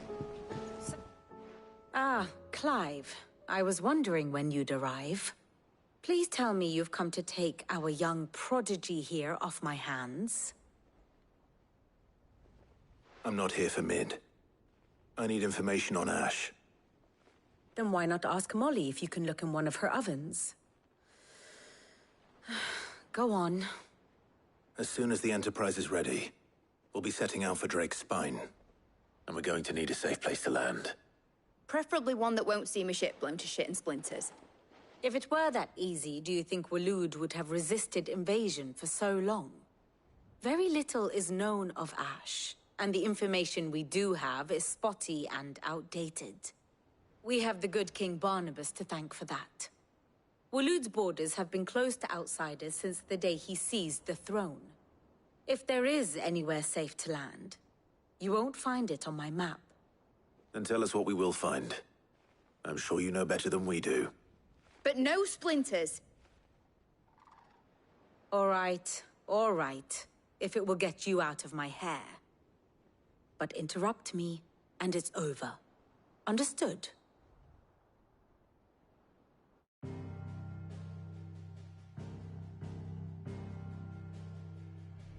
Barnabas Tham, the one they call the Last King. Understand him, and you will understand the kingdom of Waloed. Barnabas was only a boy when he arrived from beyond the southern seas, and barely a man before he united the ragged tribes of Ash. And having unleashed them upon the formidable Veldamark, he set his throne upon the ancient kingdom's ruins. The victory sent shockwaves around Valisthea, tales of Odin's might spreading through every court, parlor, and drinking hole in the realm. Note that this was in the year 843, and that the king still sits upon his throne some 40 years later, quite untouched by time. Waloed's recent inaction left many wondering if Odin had lost his appetite for war. And yet here we are. The Einherjar was committed to the fray, a bold declaration of intent. Orcs swarm around Drake's Fang, and throngs of Akashic haunt Canvas streets. Though how precisely the havoc they wreak serves Waloed remains unclear. Regardless, if the order to attack truly came from King Barnabas, then one thing is certain. Waloed has achieved the impossible, and made bedfellows of beastmen and the ether-addled alike. All of which is a roundabout way of saying that you will be in unknown territory when you set foot on Ash. Much of the continent has already been lost to the Blight, and what few ports remain will be fiercely guarded. And that is to say naught of its natural defenses. Offshore currents will cast an ill-equipped ship out to sea one moment, and dash it against the rocks the next. But then the Enterprise is anything but ill-equipped. And Mid has made land there before. Now, if only there were someone with an intimate knowledge of the Shadow Coast, and where a daring gentleman might put ashore.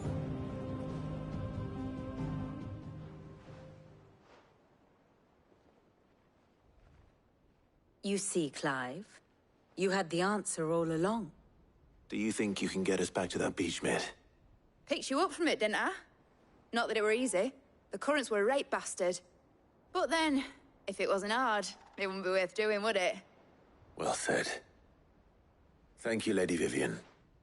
If a few morsels of common knowledge and a sprinkling of tavern talk are worthy of your thanks, I wonder what genuine intelligence might earn me. Probably more visits. Mid, I need everyone in the ale hall now. I'll fetch Joshua from the shelves. Aye, aye, Captain.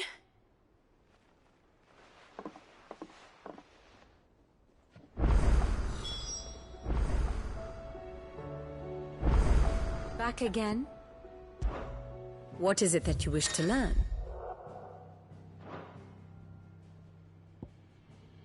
Here's the latest information I have.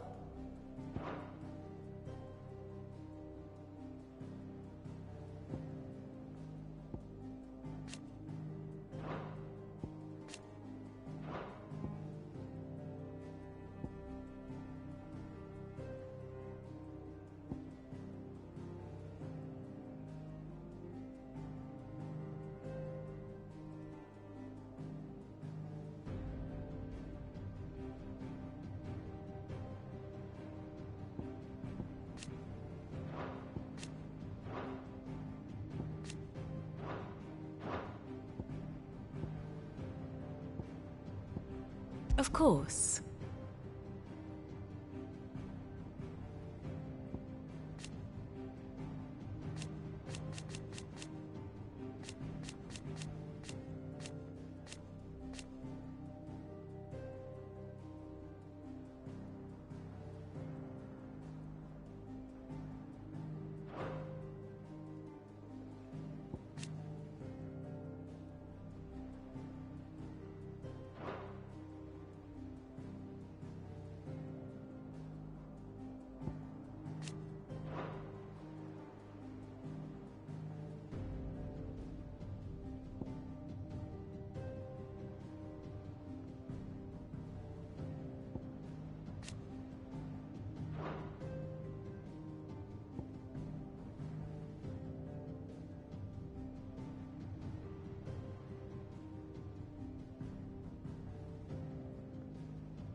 Study it well, Clive.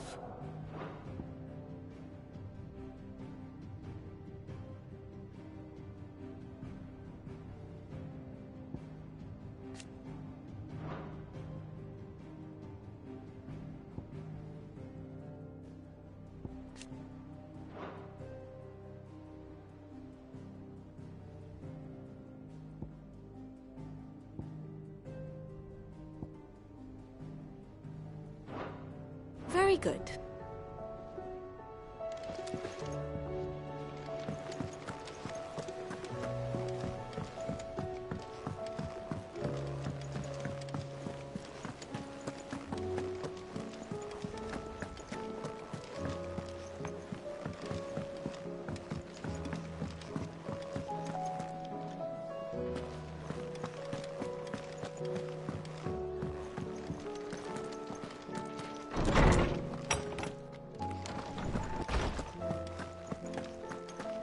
I have no reason to assume otherwise. Clive, you must listen to this. Lawsman, tell him. Do you recall when we spoke before on the divinity of Ultima? Well, it inspired me to delve deeper into the subject. And what I discovered appears to agree with the findings of His Grace.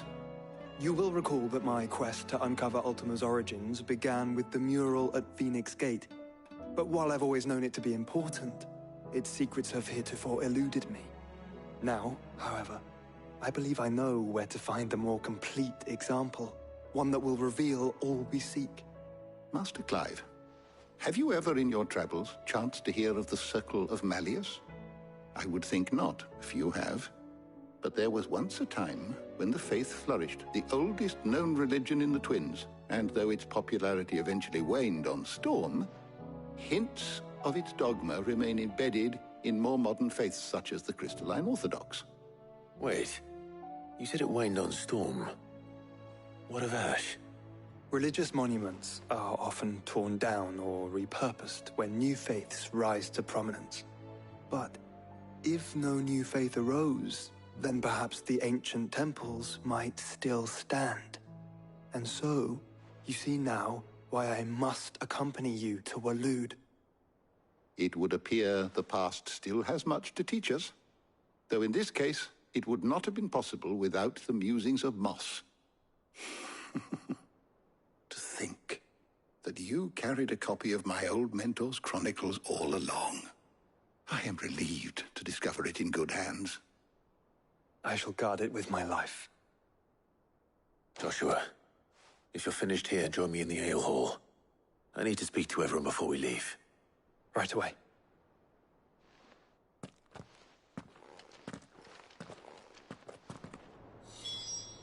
If it please your grace, might I one day... Mid said I could ride the Enterprise.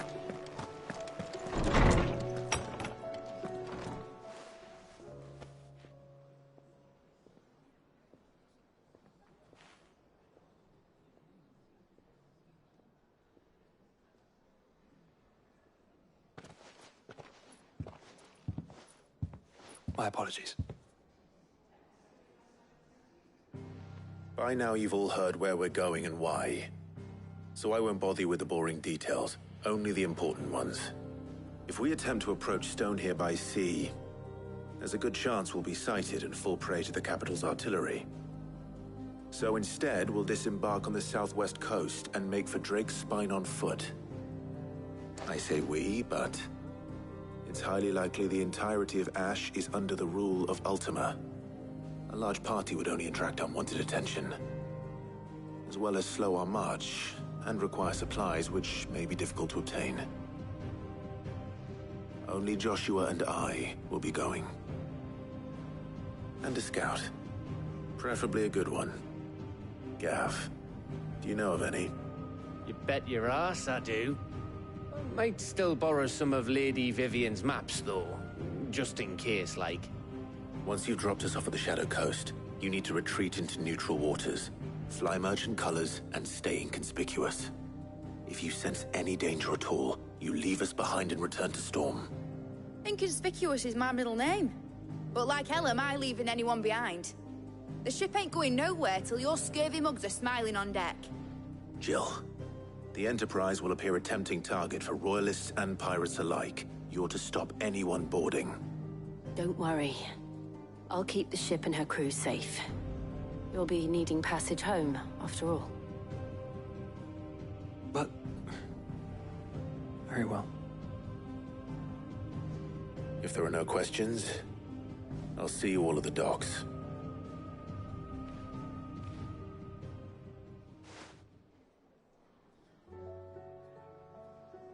Let me know when you're leaving. I want a word before you go. Of course.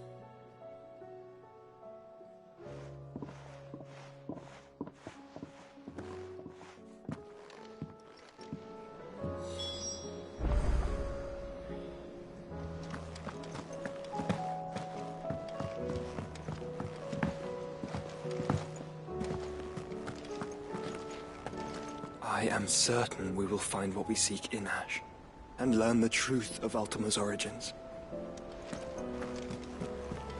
covered in nicks and lumps, the lot of them.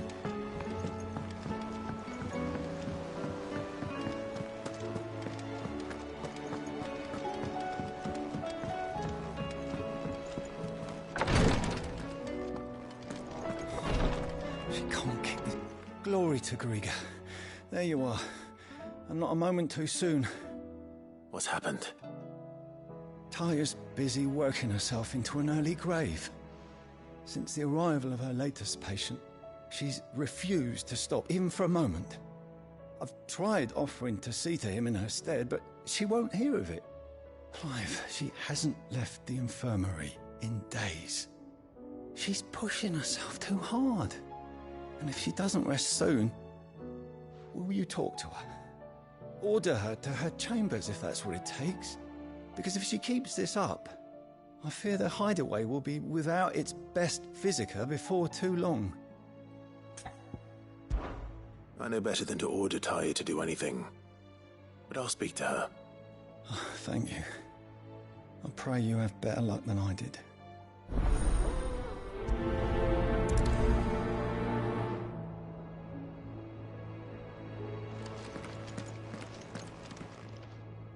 Well, Taya, Rodriguez worried about you. And if what he says is true, then so am I. We all admire your dedication, but you do need to rest. I will, when it's time. Until then, I'm staying put. We owe him that much. Who is he? Someone from my past. Someone who doesn't deserve to die alone. It won't be much longer. The crystal's curse has almost finished its work. If I had the tears, I could ease his passing. But without them, we've nothing that will touch the agony of those last few hours.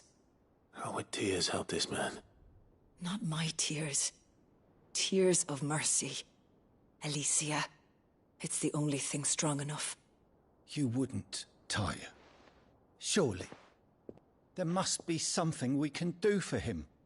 Sometimes an easy death is the greatest kindness we can offer. You do well to remember that, Rodrigue. I will. We have all the ingredients we need for Alicia Balwam. It needs to be fresh, though, so we rarely have much to hand. I can make the draft if you can bring me what we're missing. Just tell me what you need. There is a species of venom-weeping spider that lives in the forests of Norvent, near Lorbert's Pass. Bring me one of their eyes. Preserve it as best you can, but avoid contact with the tears. I'll make sure the other ingredients are ready before you return.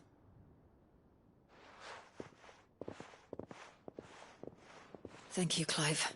I won't forget this.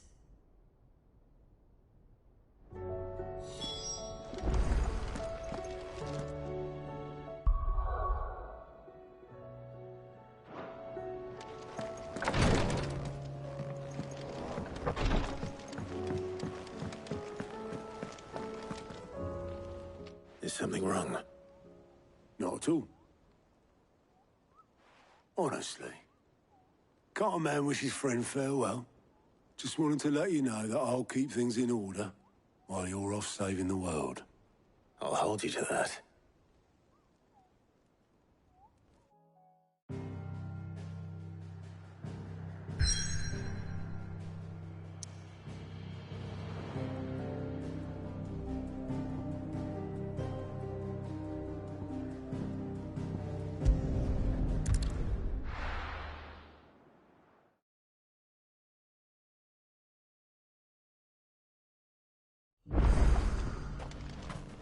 Good day to you. If we've no crystals to keep together. The markets in Northreach are as bare as a new's arse.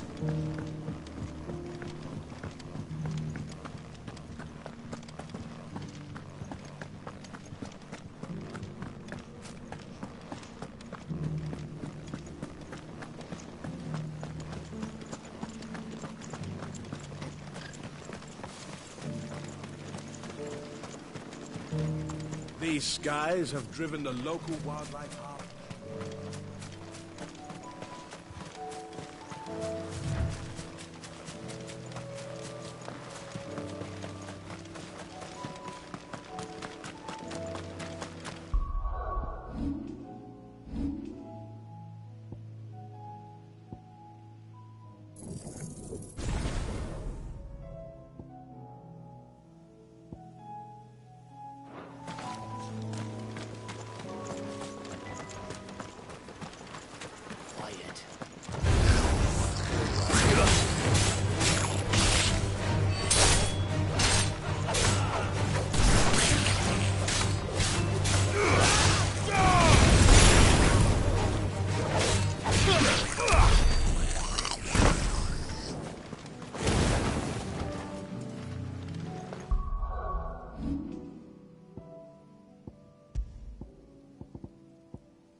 Rodriguez could have mentioned his spiders would be the size of curls.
Hopefully one will be enough.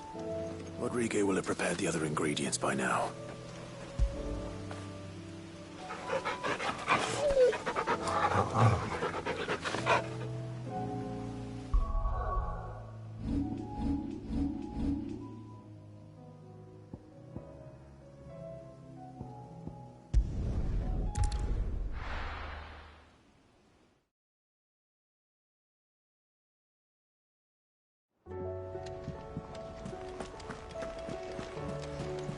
Covered in nicks and lumps.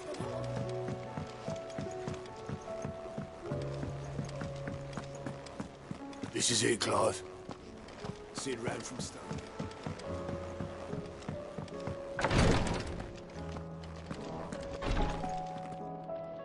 Thank goodness you're back.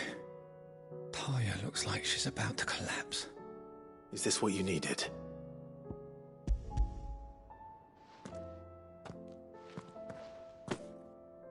Yes, it is. Thank you, Clive. I'm loath to give a patient Alicia, but Talia's right. Sometimes it's all we can do. A single dose dulls even the most agonizing pain, and all other sensation with it. It may be a gentle way to die, but it is death nonetheless. I wish there was another way.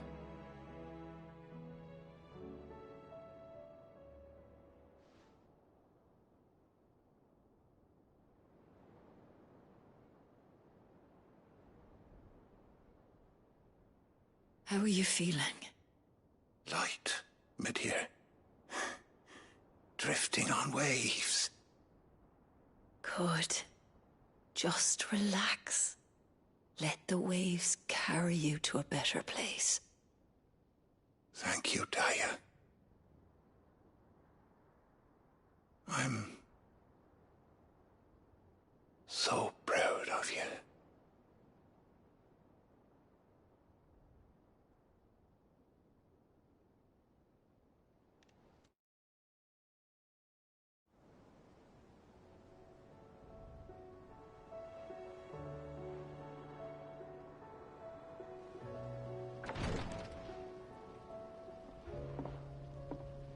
He's gone.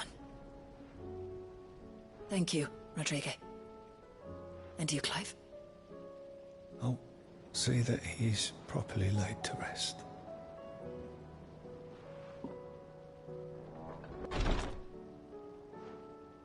The man you helped today was my mentor, back in the Southern Isles, on the front lines of some meaningless war. I was still a child when they shipped me to their triage tents, to treat the wounded with my gift. But in such blighted lands, I was next to useless. Until he taught me the true physicker's art, that is... An art we would be lost without. Tears of mercy were his gift to the bearers of the world. A respite from the agony of the curse's end. And a kindness Sid would have approved of. You know as well as I what life is like for a bearer soldier. Marched from one battle to the next, never knowing which might be your last.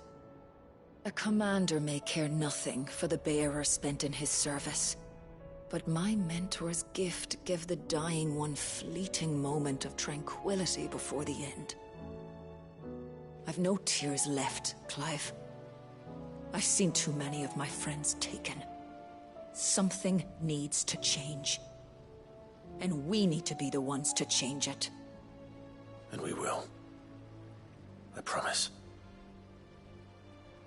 I hope so.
Reckon it'll be a long walk to the capital if we follow the cliffs. I'll scout ahead, see if I can't find us an inland route.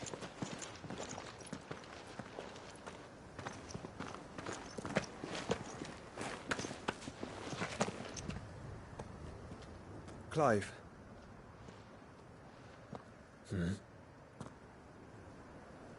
There's something I've been meaning to ask. You took her icon, didn't you? Yes, I did.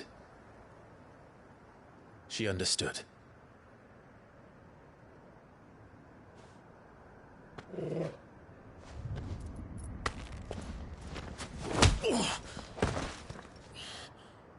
Oh, she understood.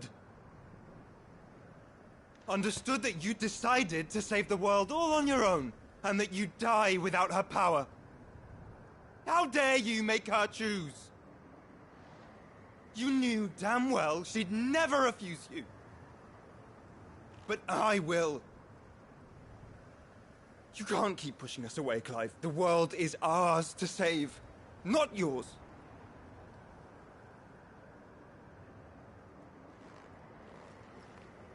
I used my gift because I thought it was the right thing to do.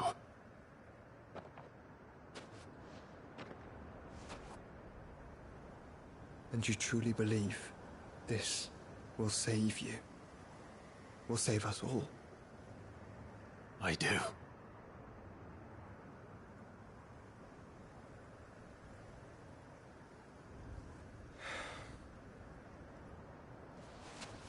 Then so be it.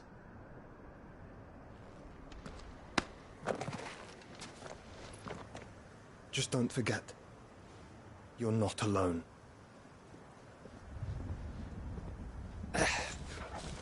Think I found us a trail. Did I miss something?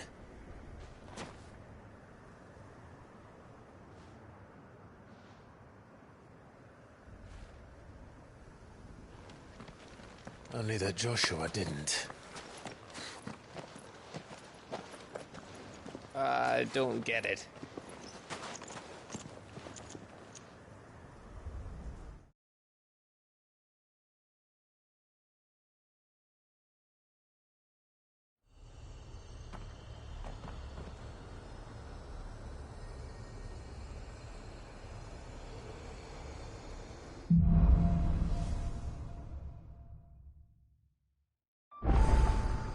Always wanted to visit Ash. We're in Waluda territory now. Don't expect a warm welcome. Oh, I don't know, Clive. That castle over there looks inviting enough. Shall we sample its inhabitants' hospitality?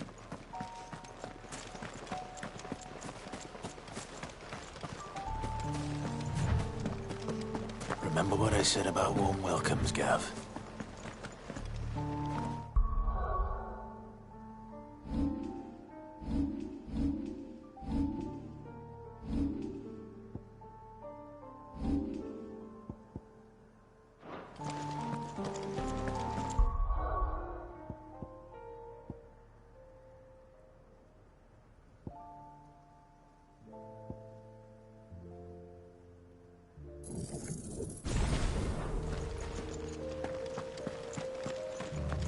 This place is as dead as Grieger's ghost.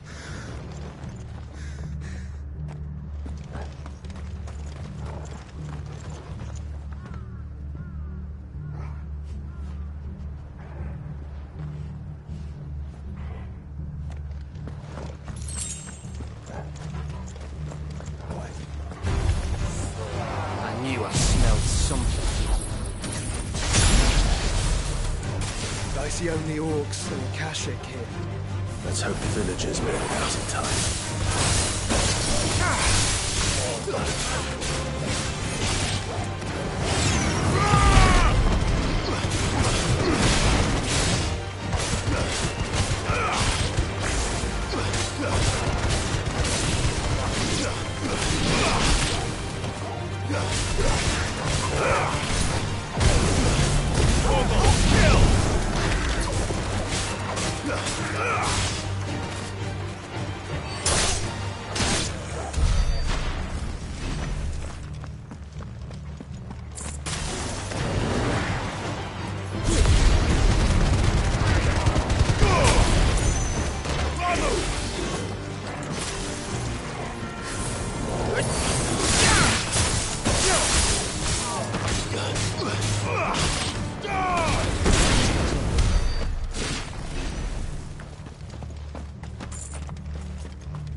All over again.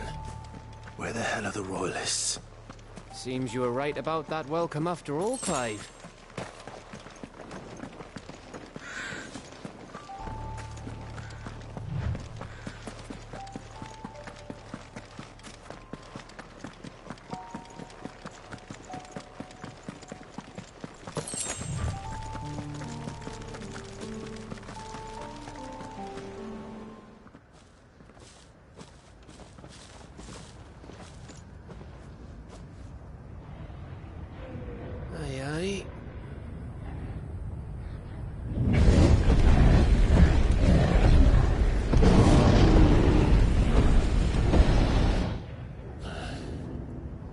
Is the whole of Ash fallen into Ultima's hands?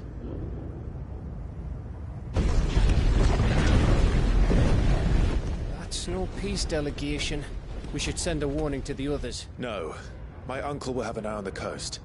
I trust he'll find a way to entertain any uninvited guests. Our mark is Drake's Spine, and there's a lot of road between us and it. We press on to Stone here. Aye, you never know. It might not be a nest of slabbering monsters.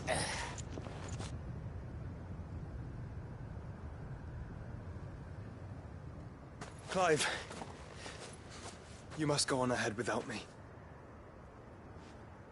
This stronghold is as old as Phoenix Gate, perhaps older.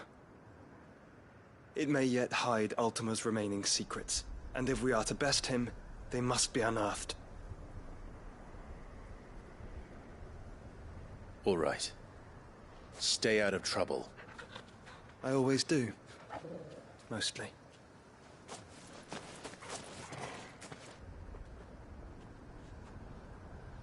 You sure about this? About leaving my brother on his own? Of course. Mostly.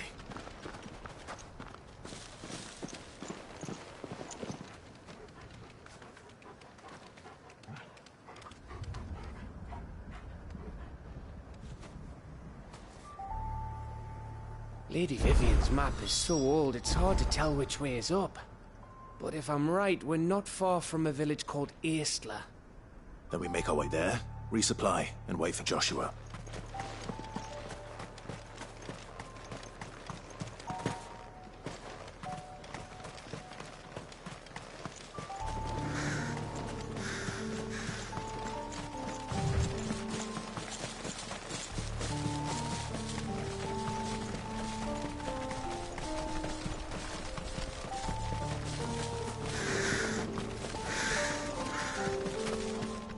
This place reeks like a morble's arsehole.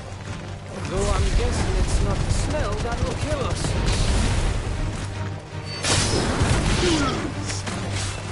It's over!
This one. Get off.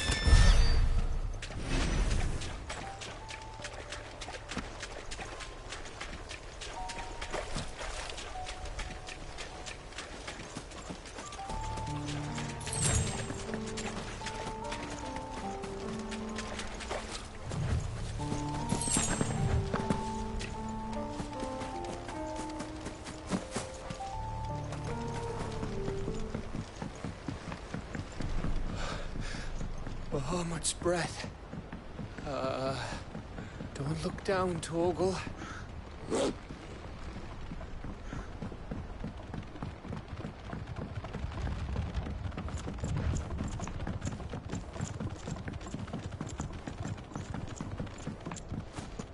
That must be Aistla.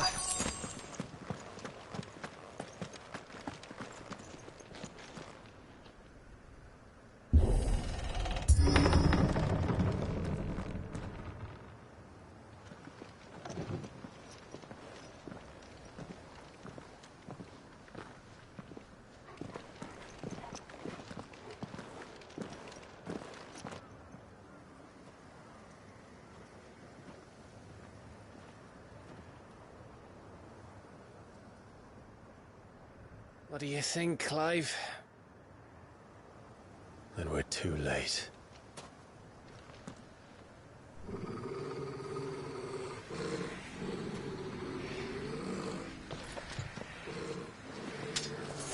Damn it. They're all turned. There's nothing we can do. I wouldn't say nothing. No quarter, Gav! No quarter!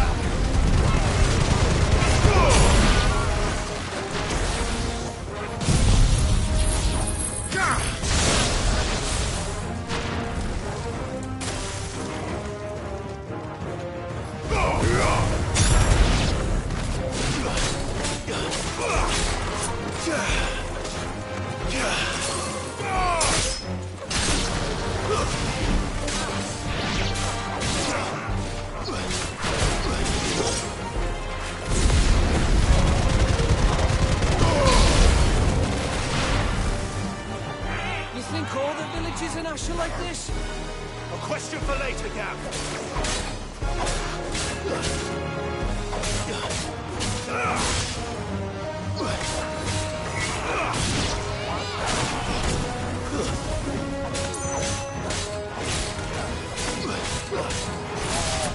It's over.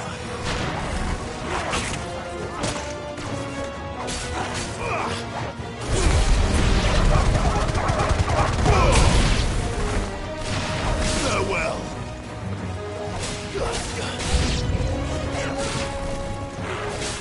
Here they come! And come, and come, and come.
isn't over yet! Of course it bloody isn't!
Gav. Gav! Don't tell me there's more of the bastards. Oh, fuck.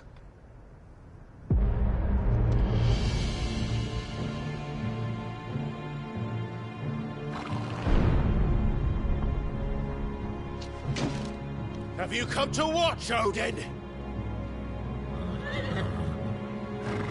Bound for Stonehill. Good. My master awaits you in the capital, though I cannot allow you to attend him in your present state.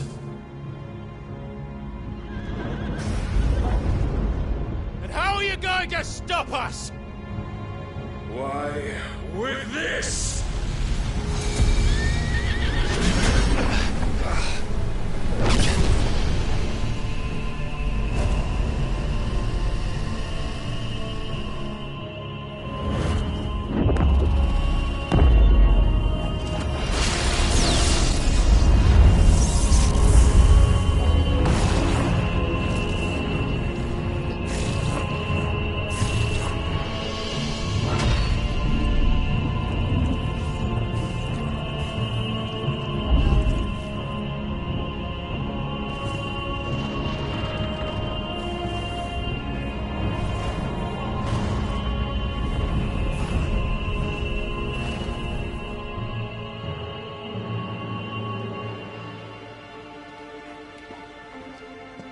What did you do?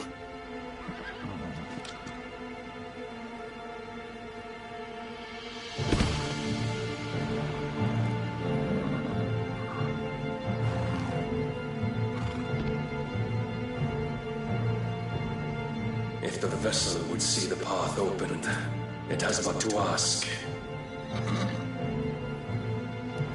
I shall see that my master's prize is made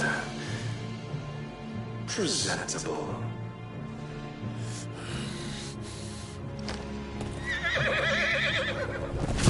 Shit! No!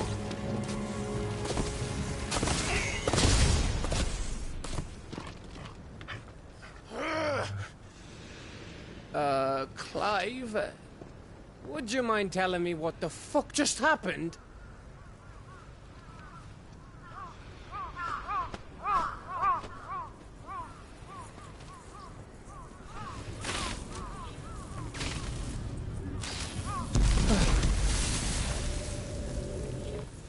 Oh, you've got to be.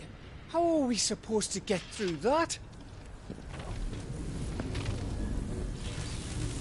We seek an audience with the king. If His Majesty wants me to come and ask him, then that is exactly what I'll do. Before you go practicing your petition, we don't even know where the fucker went. How about we cool our heads and think this through, eh?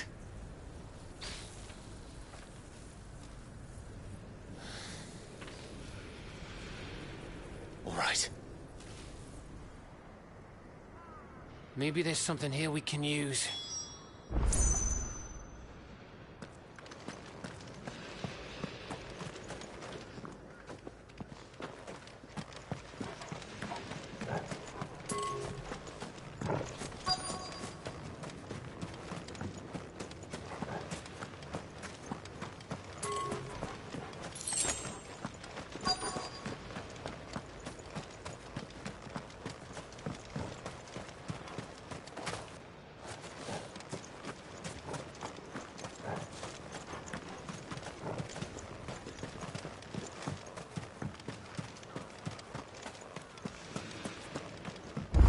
I thought we got them all. So did I.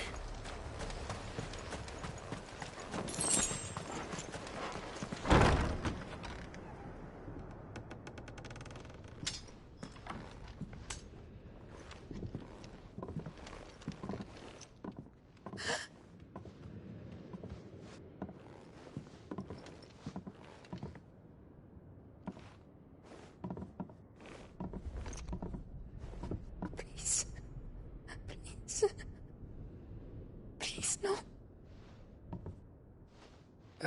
Miss. Whoa. Easy. Easy. We're not turned, all right?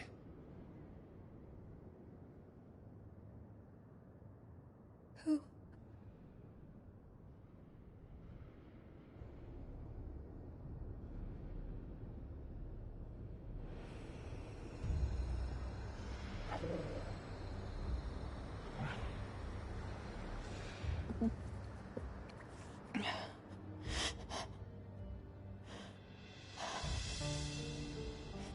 My thanks, kind travelers.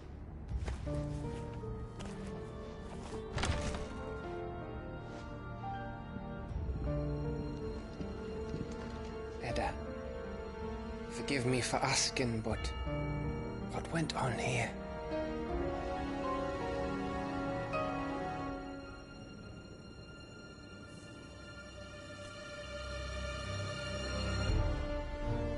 It all started when the skies changed. The elders said it was the Arcade. One by one, people went mad. Minds taken by the ether. Till only I remained. By then, I was too far along to run. And then the nights came. And I didn't know what to do.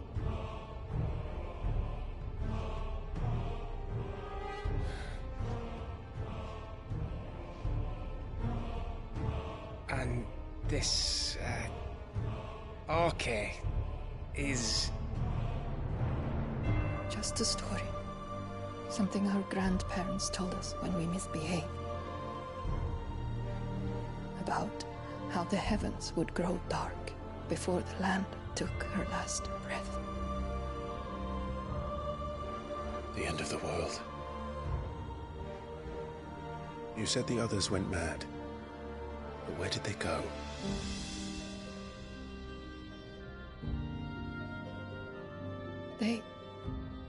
They all left.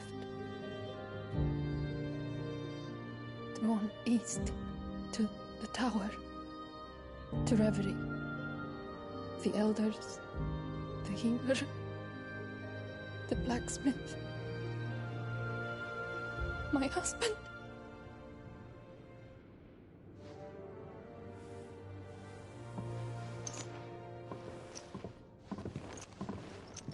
You thinking he did this? Of course. Who else could it be? You were in Canva. You saw what he did to the people. But then what about her? How come her nut hasn't cracked? The baby, perhaps? Could be protecting her from the ether. I can't think of any other explanation. You mean... it's a bearer? It won't matter what it is once Ultima's magic takes hold.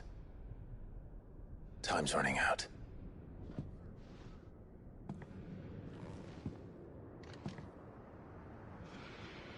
This tower. That's where we'll find the king.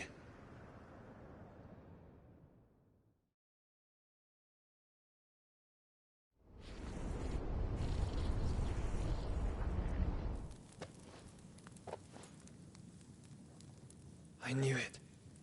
It's the same as Phoenix Gate.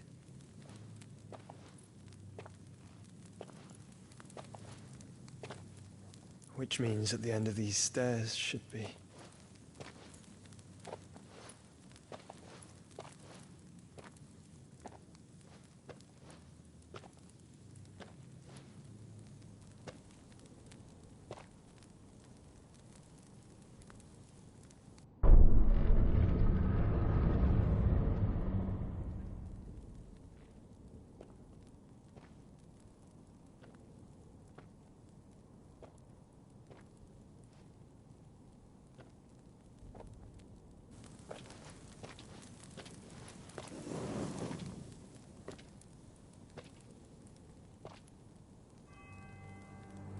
The mural is complete.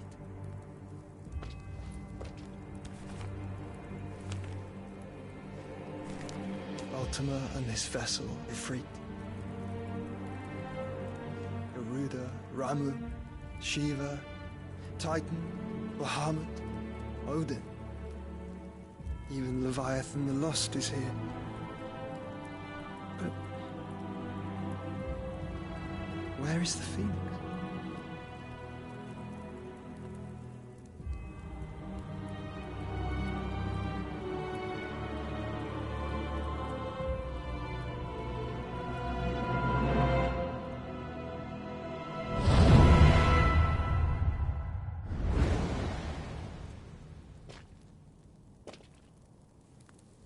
By the Founder.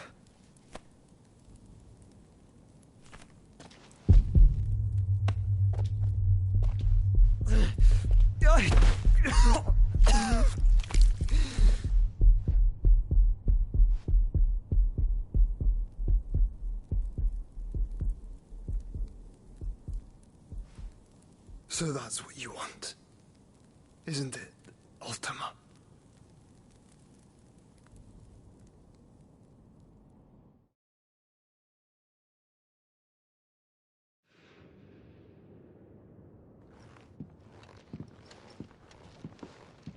So that's how it's gonna be then?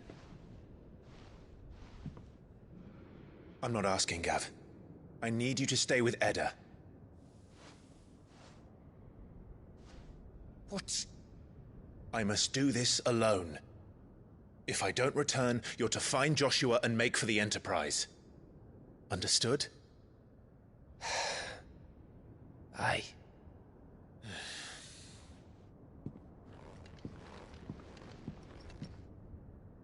Just don't you go dying on me. Sid's name suits your miserable mug better than mine. Don't worry. I haven't finished with it yet.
If Barnabas is controlling the Akashic, then wherever he goes, they'll follow.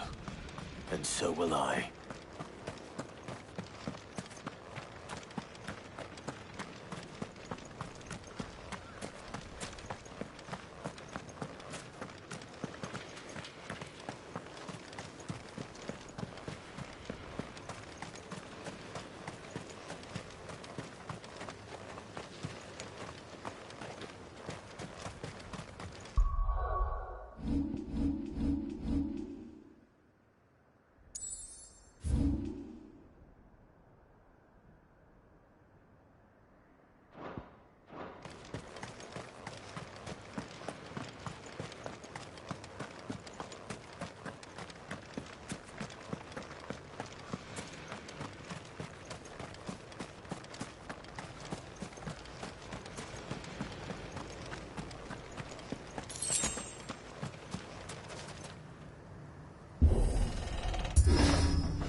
That's better.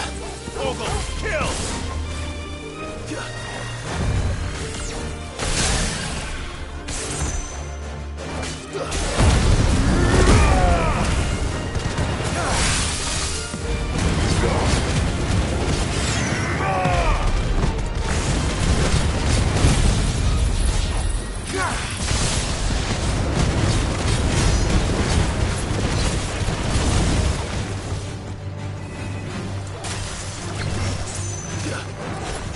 Yeah.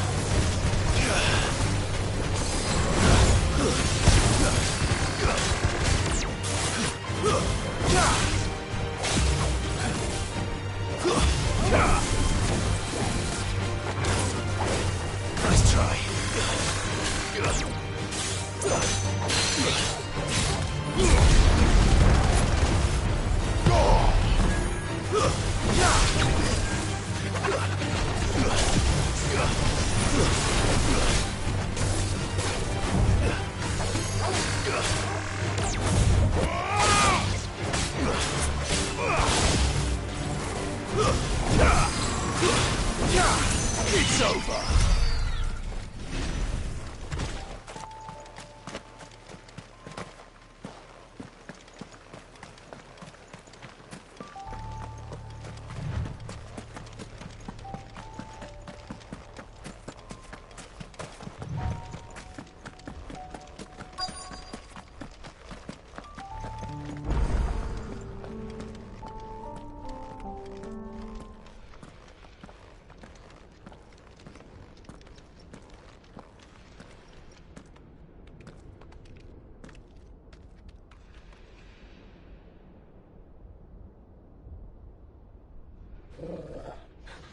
This is it, boy.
I've come for you, Barnabas.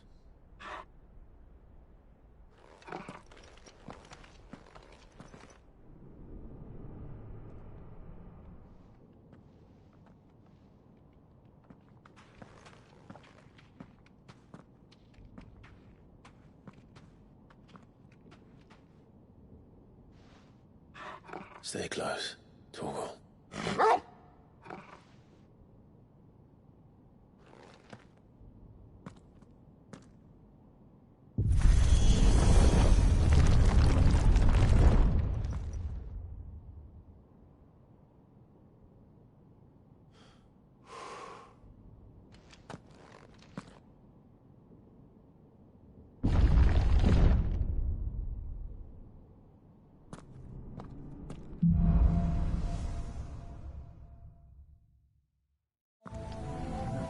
The tower. It's alive.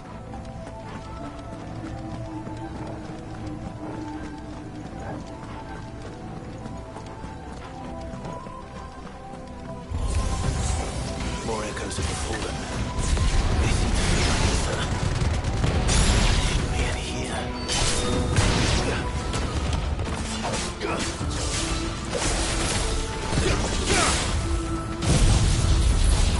Yeah!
easy.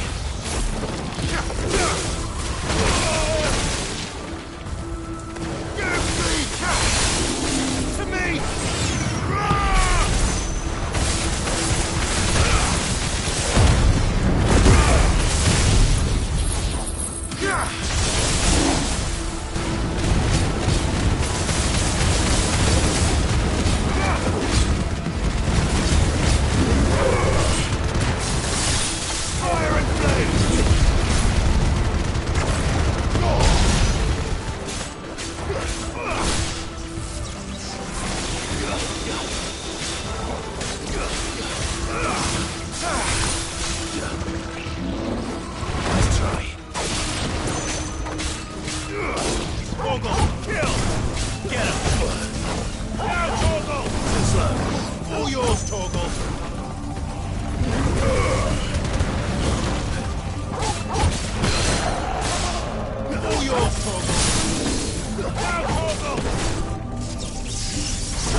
If I were Barnabas, where would I be? The top. So I could look down on the world. Time to fight.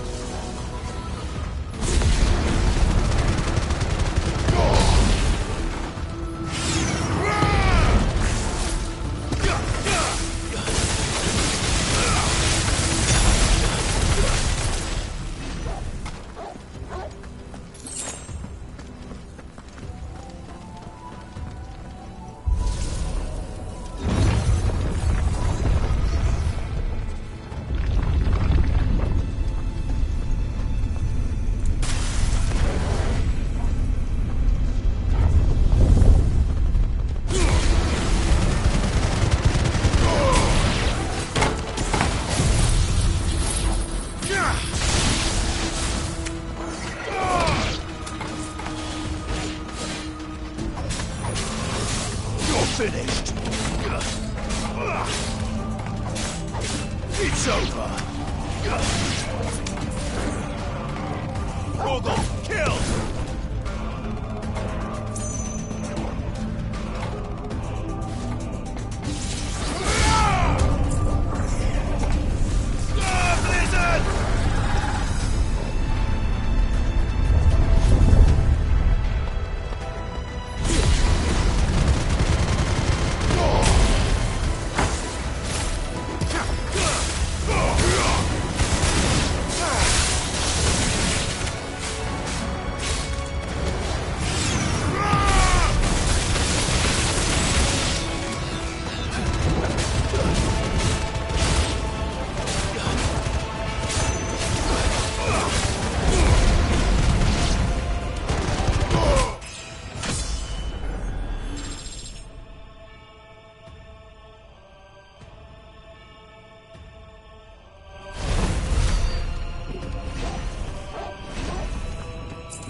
That's new. Though I expected it first.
What was that thing?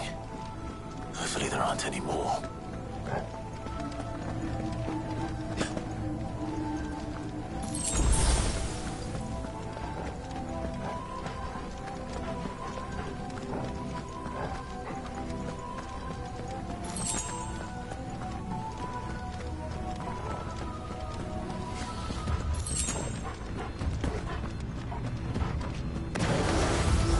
You know what to do, boy.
What's one more, eh, Toggle?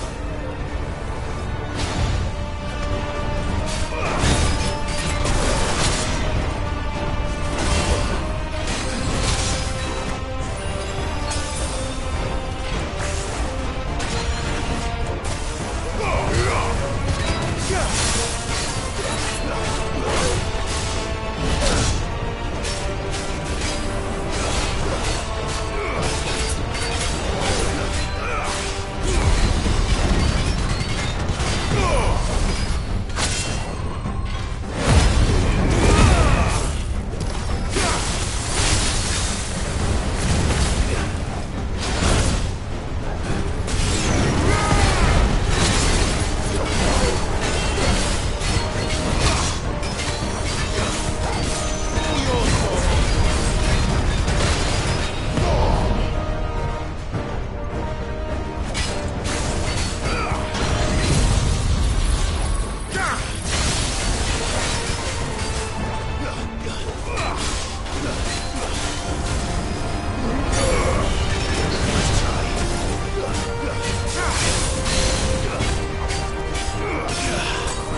almost there.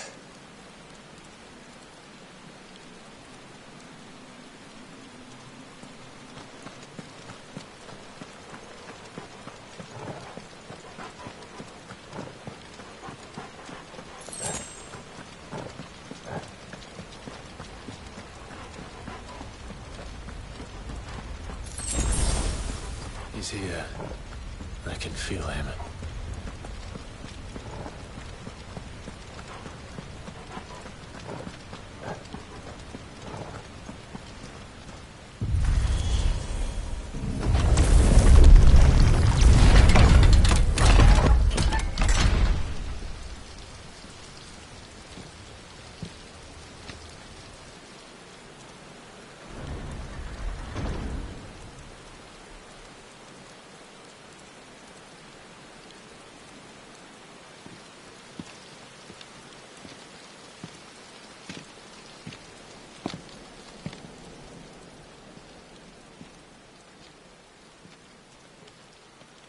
Why? The blade must ever feed if her edge is to remain keen. Butcher. What care you for these worthless creatures? They are nothing. Weak from the moment of their conception, ever longing for power not theirs to command, they turn unfailingly upon themselves. Like sheep, they roam in filthy flocks, eager to trample those few gifted a fleece of gold. Or that they might feel contentment with their pitiful existence. Prejudice and persecution, severance and strife, every earthly wrong springs from the malice in men's hearts. Malice born of the pain and suffering that is free will. Its corruption is gnawed at your being from the very moment of your birth. You're wrong. It is no corruption. It is who I am. Every choice I make, right or wrong, gives me reason to carry on. And carry on I shall. Not as a puppet, but as a man. Which are you? There was a time I too thought those the only choices. What? Long ago, God granted man the gift of magic. And with that gift did he build great civilizations. Yet over time, man lost sight of the gift's true meaning, stepping from the path of shared prosperity to one of avarice. He abandoned his creator for sword and flame, and through his folly, beckoned the blight. Yet, there were those few who refused to turn their eyes from the heavens, and they prayed to God that he might lead them back to righteousness. And the Lord, he did answer. Before the worthy shall the gates of paradise open. And so did I spread my arms to the ether, and cast my soul upon its gentle waters. I gave myself unto him.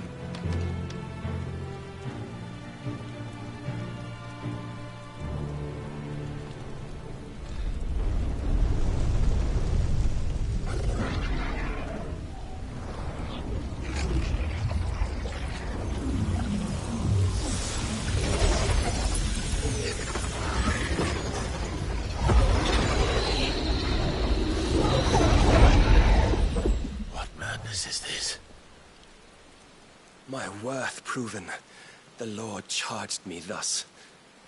If your kind are to find salvation, they must be made to serve. You see, paradise lies but a single step away, Could we only take it? Could we only leave our transgressions behind? For none save the pure of heart and mind may set foot in the new world. I will save us. But it all begins and ends with you. You are the key, Mythos. And with this humble offering, shall I prove my faith once more.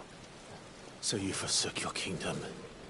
You forsook yourself to serve. Tell me, how is that living?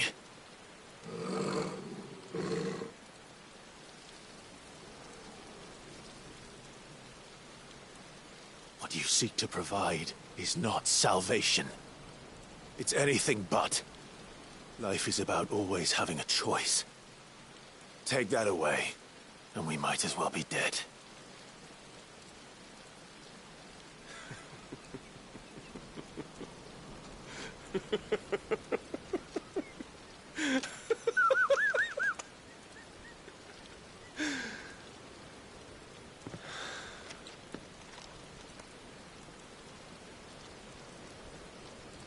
Very well.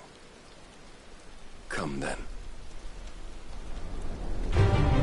Show us the strength of your will.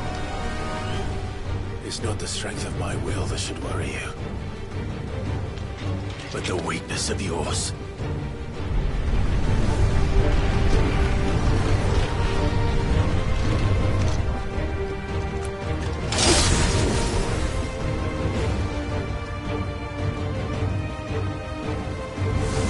If you think your will the stronger, prove it.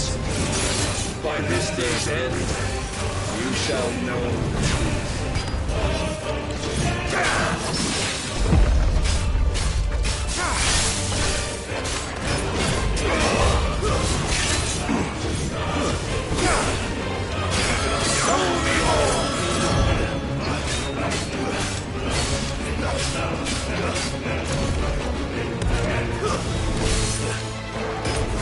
You will obey.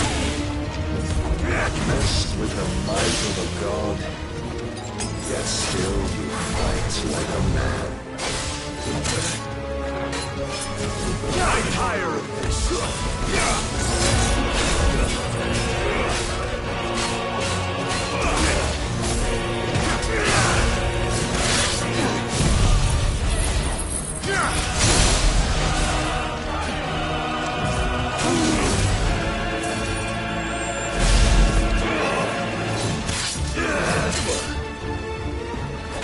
Must I show you?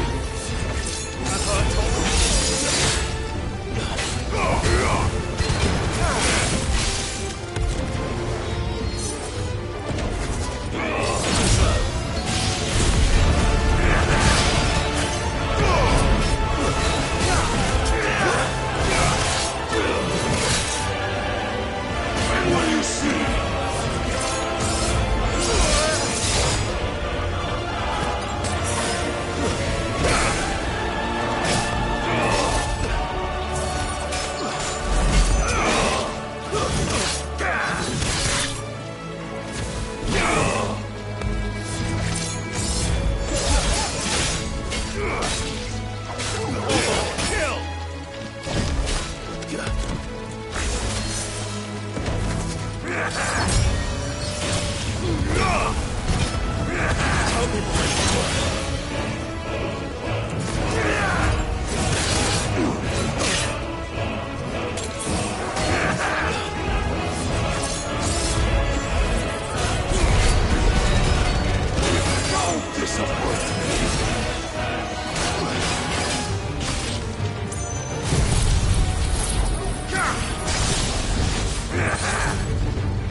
chose you to serve as his vessel, and you cling to this foolish notion of hope when there is none.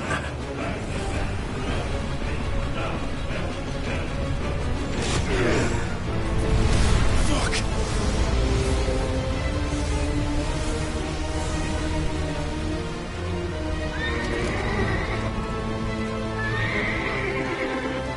Desperate, are we?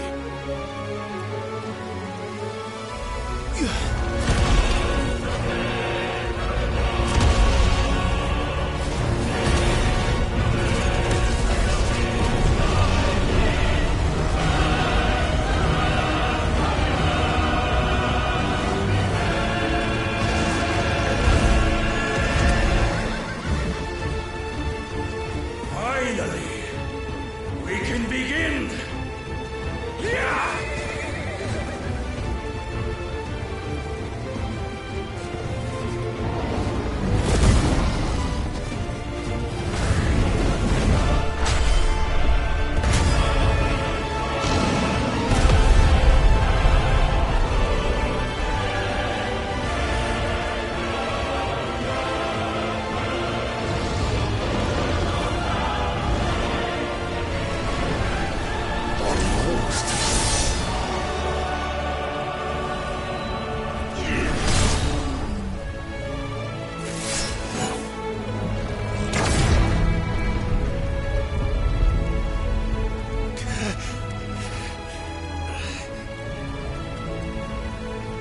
You have been shown the path.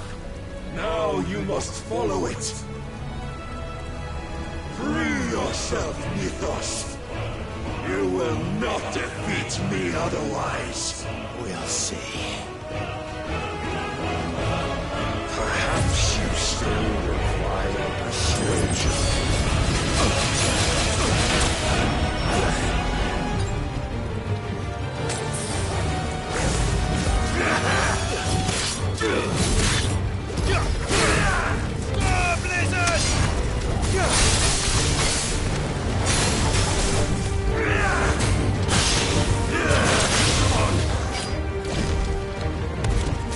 Enough, Mythos!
Defeated?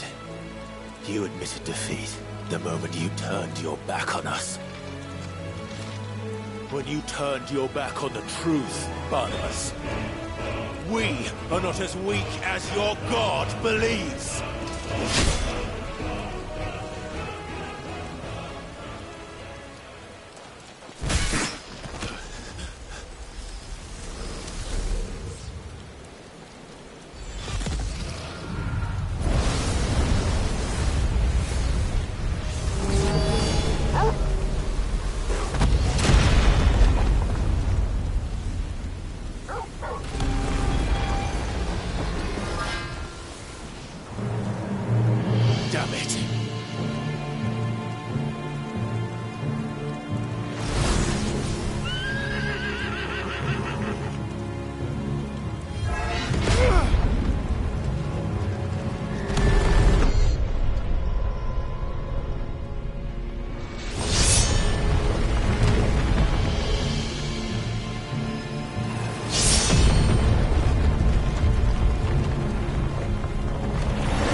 Certain of your weakness? My apologies.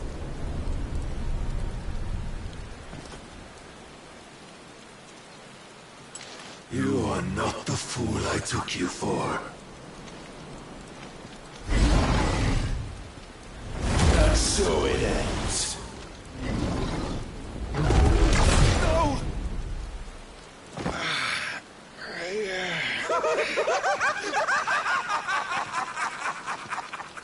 Don't tell me you are tired, Mythos! Your stubborn defiance has stirred my long-becalmed heart, filling it with a joy that I have not known for generations!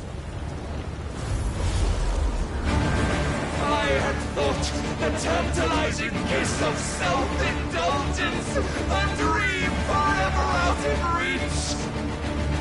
And now that its sweet ruin courses through my veins, I shall not be quick to relinquish it.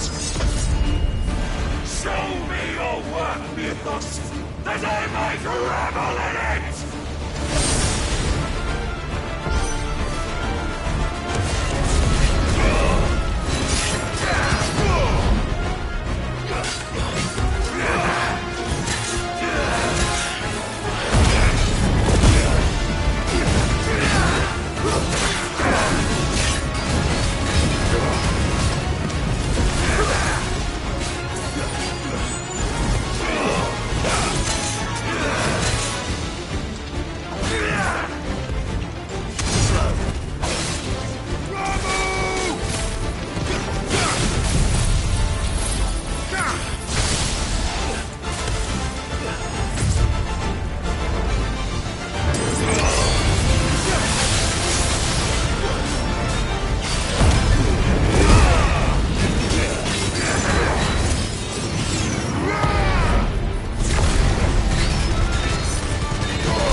Salvation is come!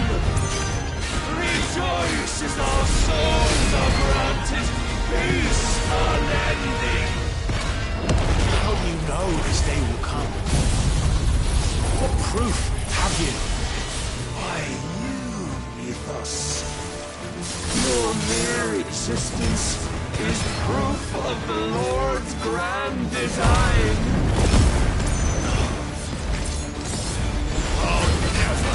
Serve your god!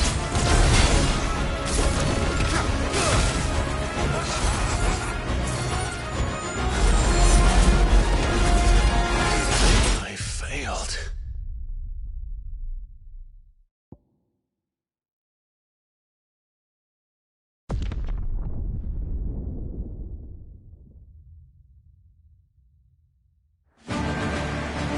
Oh, my constant congregation. Salvation is come! Rejoice as our souls are granted peace unending! How do you know this day will come? What proof have you?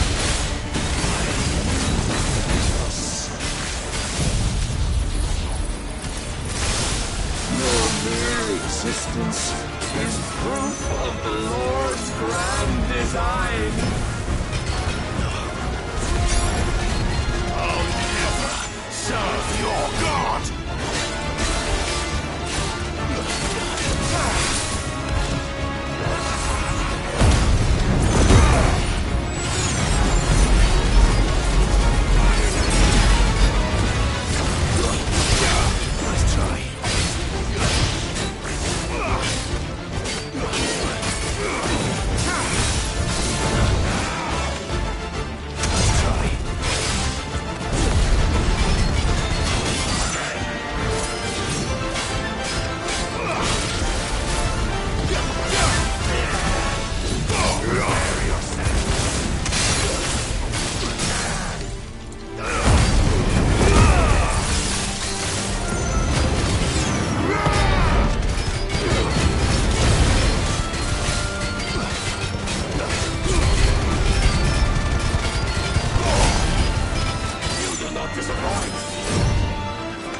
Nice try.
is at an end. And we both know the truth. It is I who stand victorious. My will that prevailed. Your will? No. It was his. Clive Rossfield.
Perhaps there is strength in will.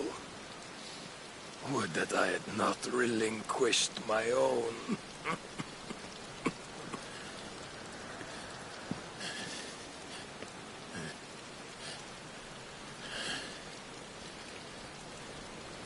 You relinquished nothing. What was it, if not will, that made you strive for a new world? Strive to win your master's approval?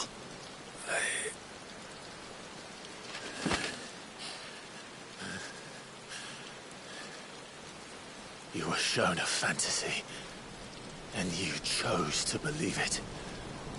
But you were wrong. There is no world, but the one we live in. And that world is worth saving, even if it means killing a god.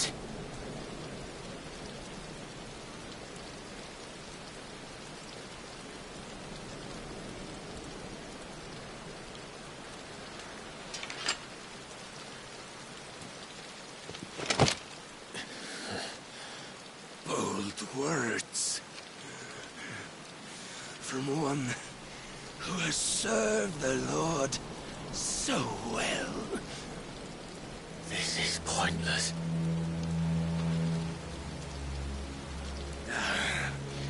But I almost forgot. I promised that I would make you presentable. Did I not?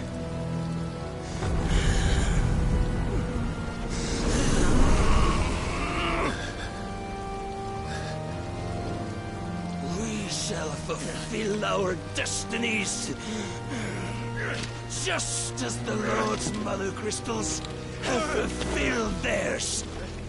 Come, Clive Rossfield. Take what is rightfully yours. Become one with God. No.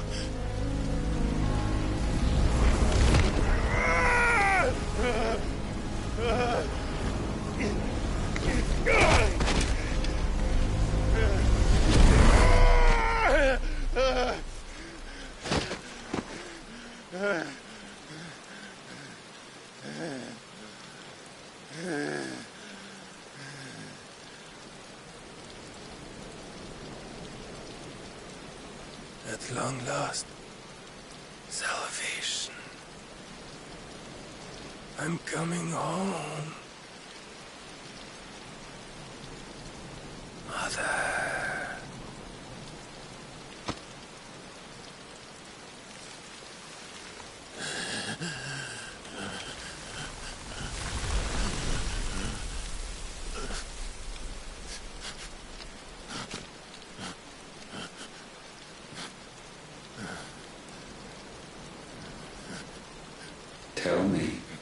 How does it feel?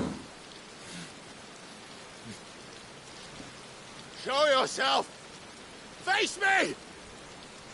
How does it feel to consume your rival's strength? To gorge yourself on their beam? To edge step by trembling step ever closer to the divine? With or without a will, you are still but a vessel, our vessel. Behold, how your body shudders in anticipation of its fate.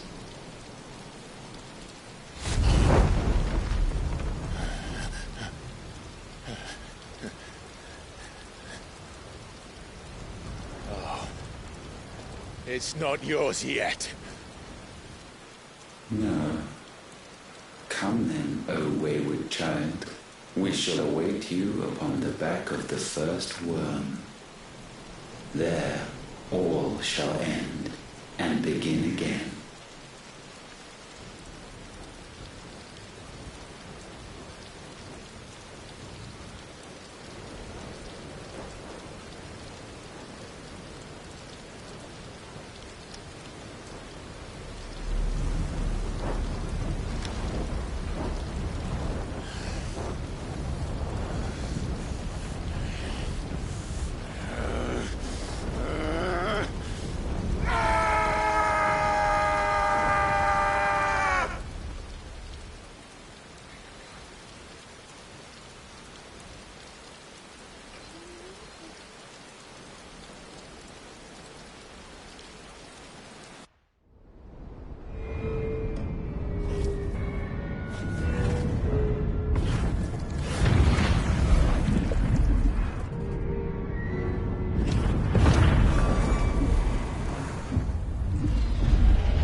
Why the hell is my city going with the captain?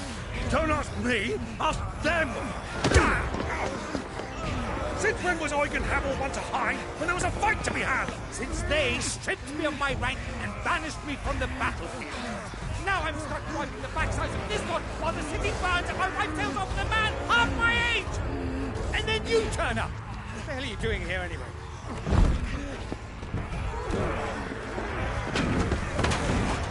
What indeed? The enemy numbers 200,000 or more, counting yours. There are simply not enough soldiers garrisoned in the capital to repel an army of that size. Then one of the central keep, held by a contingent of soldiers and bearers from the surrounding boroughs. They are the sole reason it still stands. And all it took was an army on their doorstep to bring them together. The prospect of death does put things into perspective. Perspective. Perhaps it's what we've lacked all along.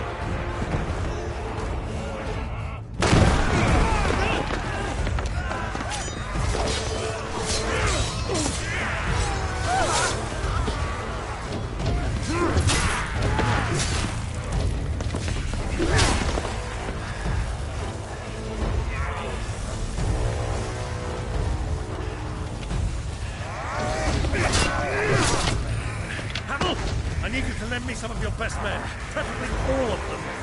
My best men? Does it look like I have any more? I admit this might not be the most convenient time, but my nephew's in trouble, and I may have already promised him more help. Your nephew, the outlaw? My soldiers have better things to do than die for nothing. And you and he are of the same mind. I fight for the opposite! He fights for a world in which we shouldn't have to live and die for nothing! And he fights today to give us all a chance of a better tomorrow! Be that as it may, a handful of men cannot stand against the kingdom!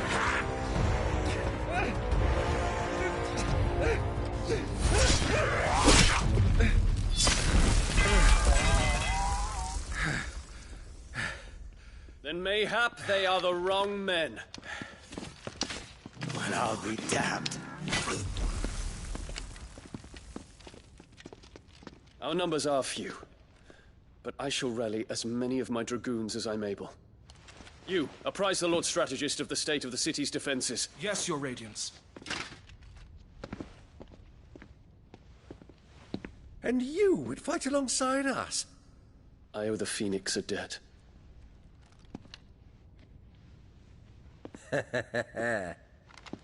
Does this vouch for my nephews? Aye, but I still have my doubts about you. Which we can discuss later. Indeed. You said you had men garrisoned in the keep. Captain, do you know how many yet remain?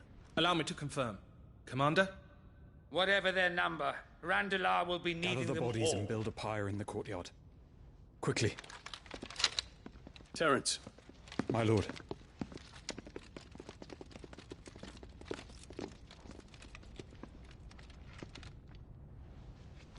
You will find a girl there. A girl? We are in the middle of a war. I owe her my life, and I always pay my debts.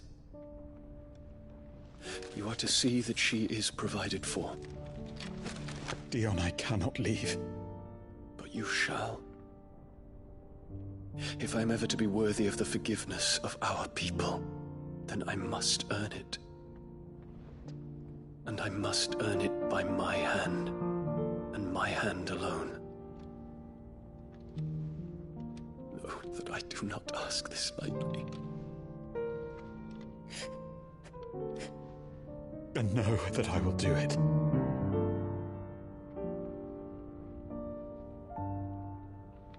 Farewell, Terence.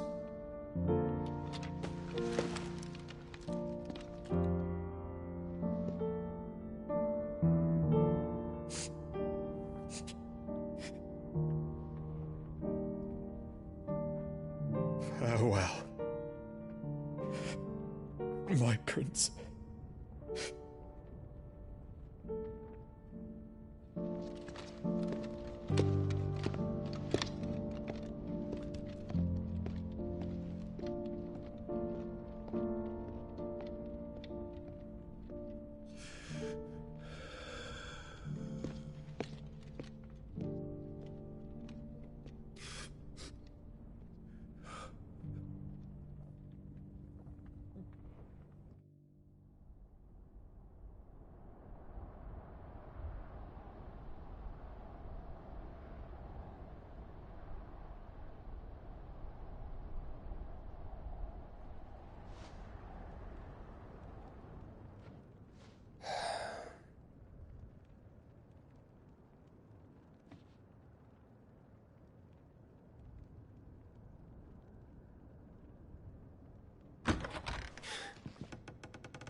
Clive! Thank fuck.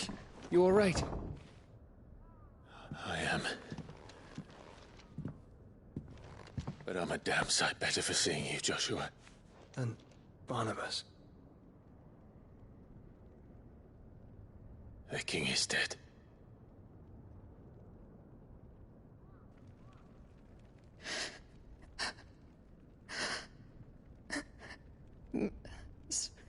So they're all...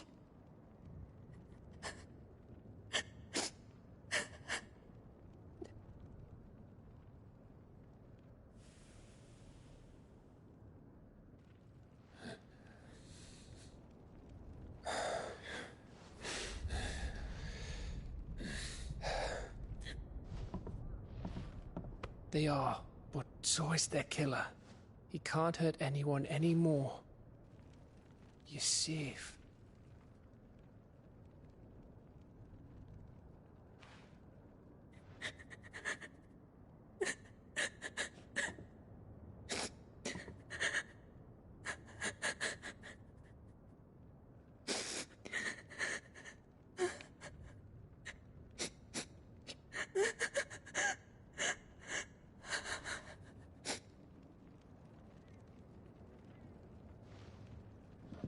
Gav, we need to talk.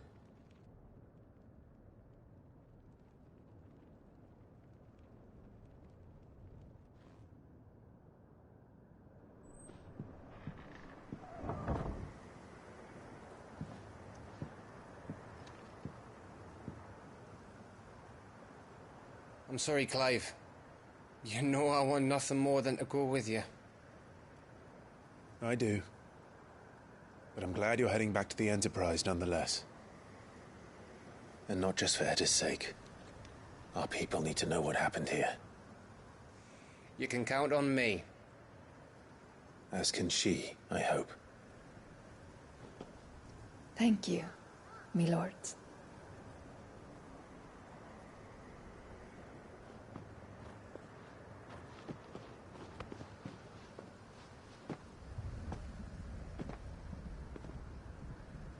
Do you think that was wise? Wiser than leaving a woman with child alone in the Deadlands. They'll be safer at the hideaway. For now, at least.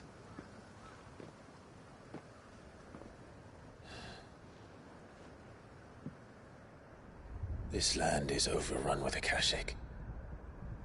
The king himself was long turned, albeit by choice. All to serve Ultima, in his damnable quest to forge the perfect vessel. The chaos Barnabas wreaked upon nation after nation. How many were killed for this? He didn't consider it killing. Or a mercy of sorts. A way to end their suffering.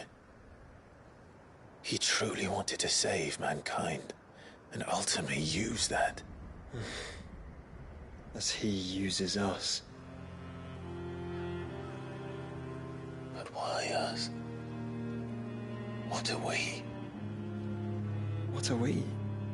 We are dominance. That is our fate. But that doesn't mean we have to accept it, which is why we fight. For the right to deny it. Is that not so? It is. For our sins.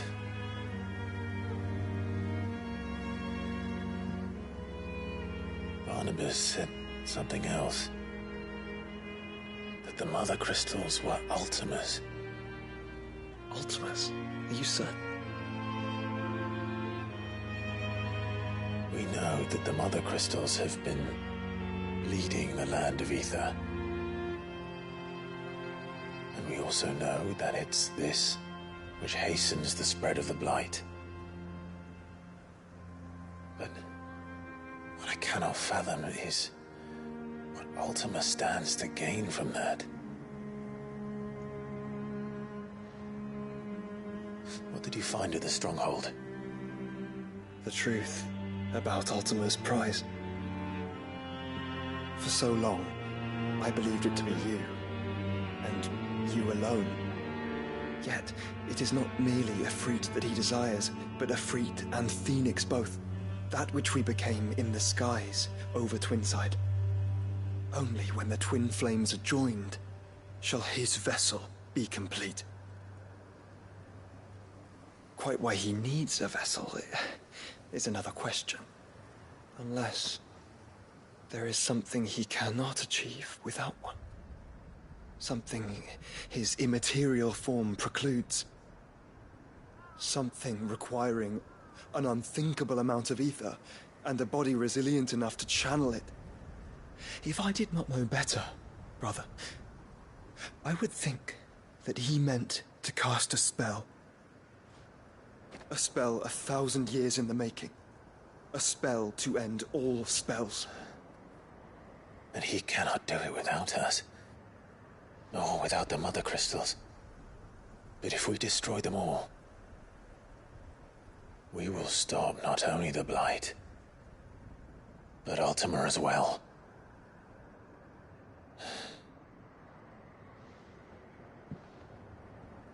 We stick to the plan then. Only this time, we face him together. Well, It's a long walk to Stone here. Let's not keep Ultima waiting.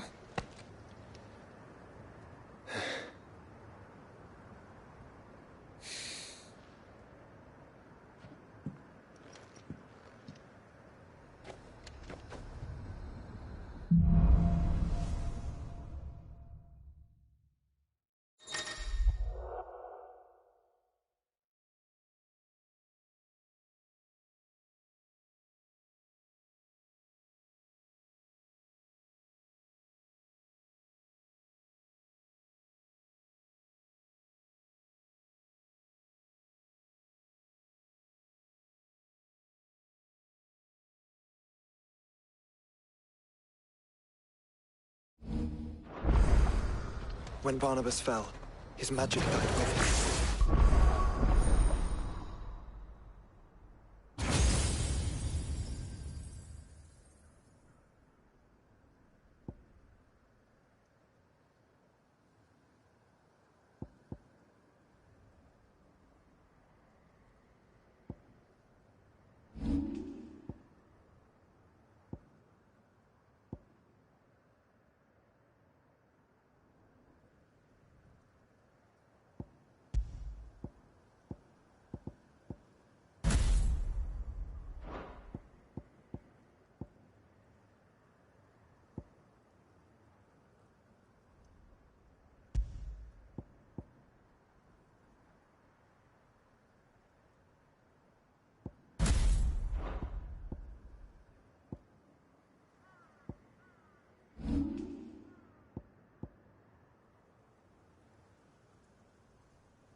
The road to Stone here is barred to us no longer.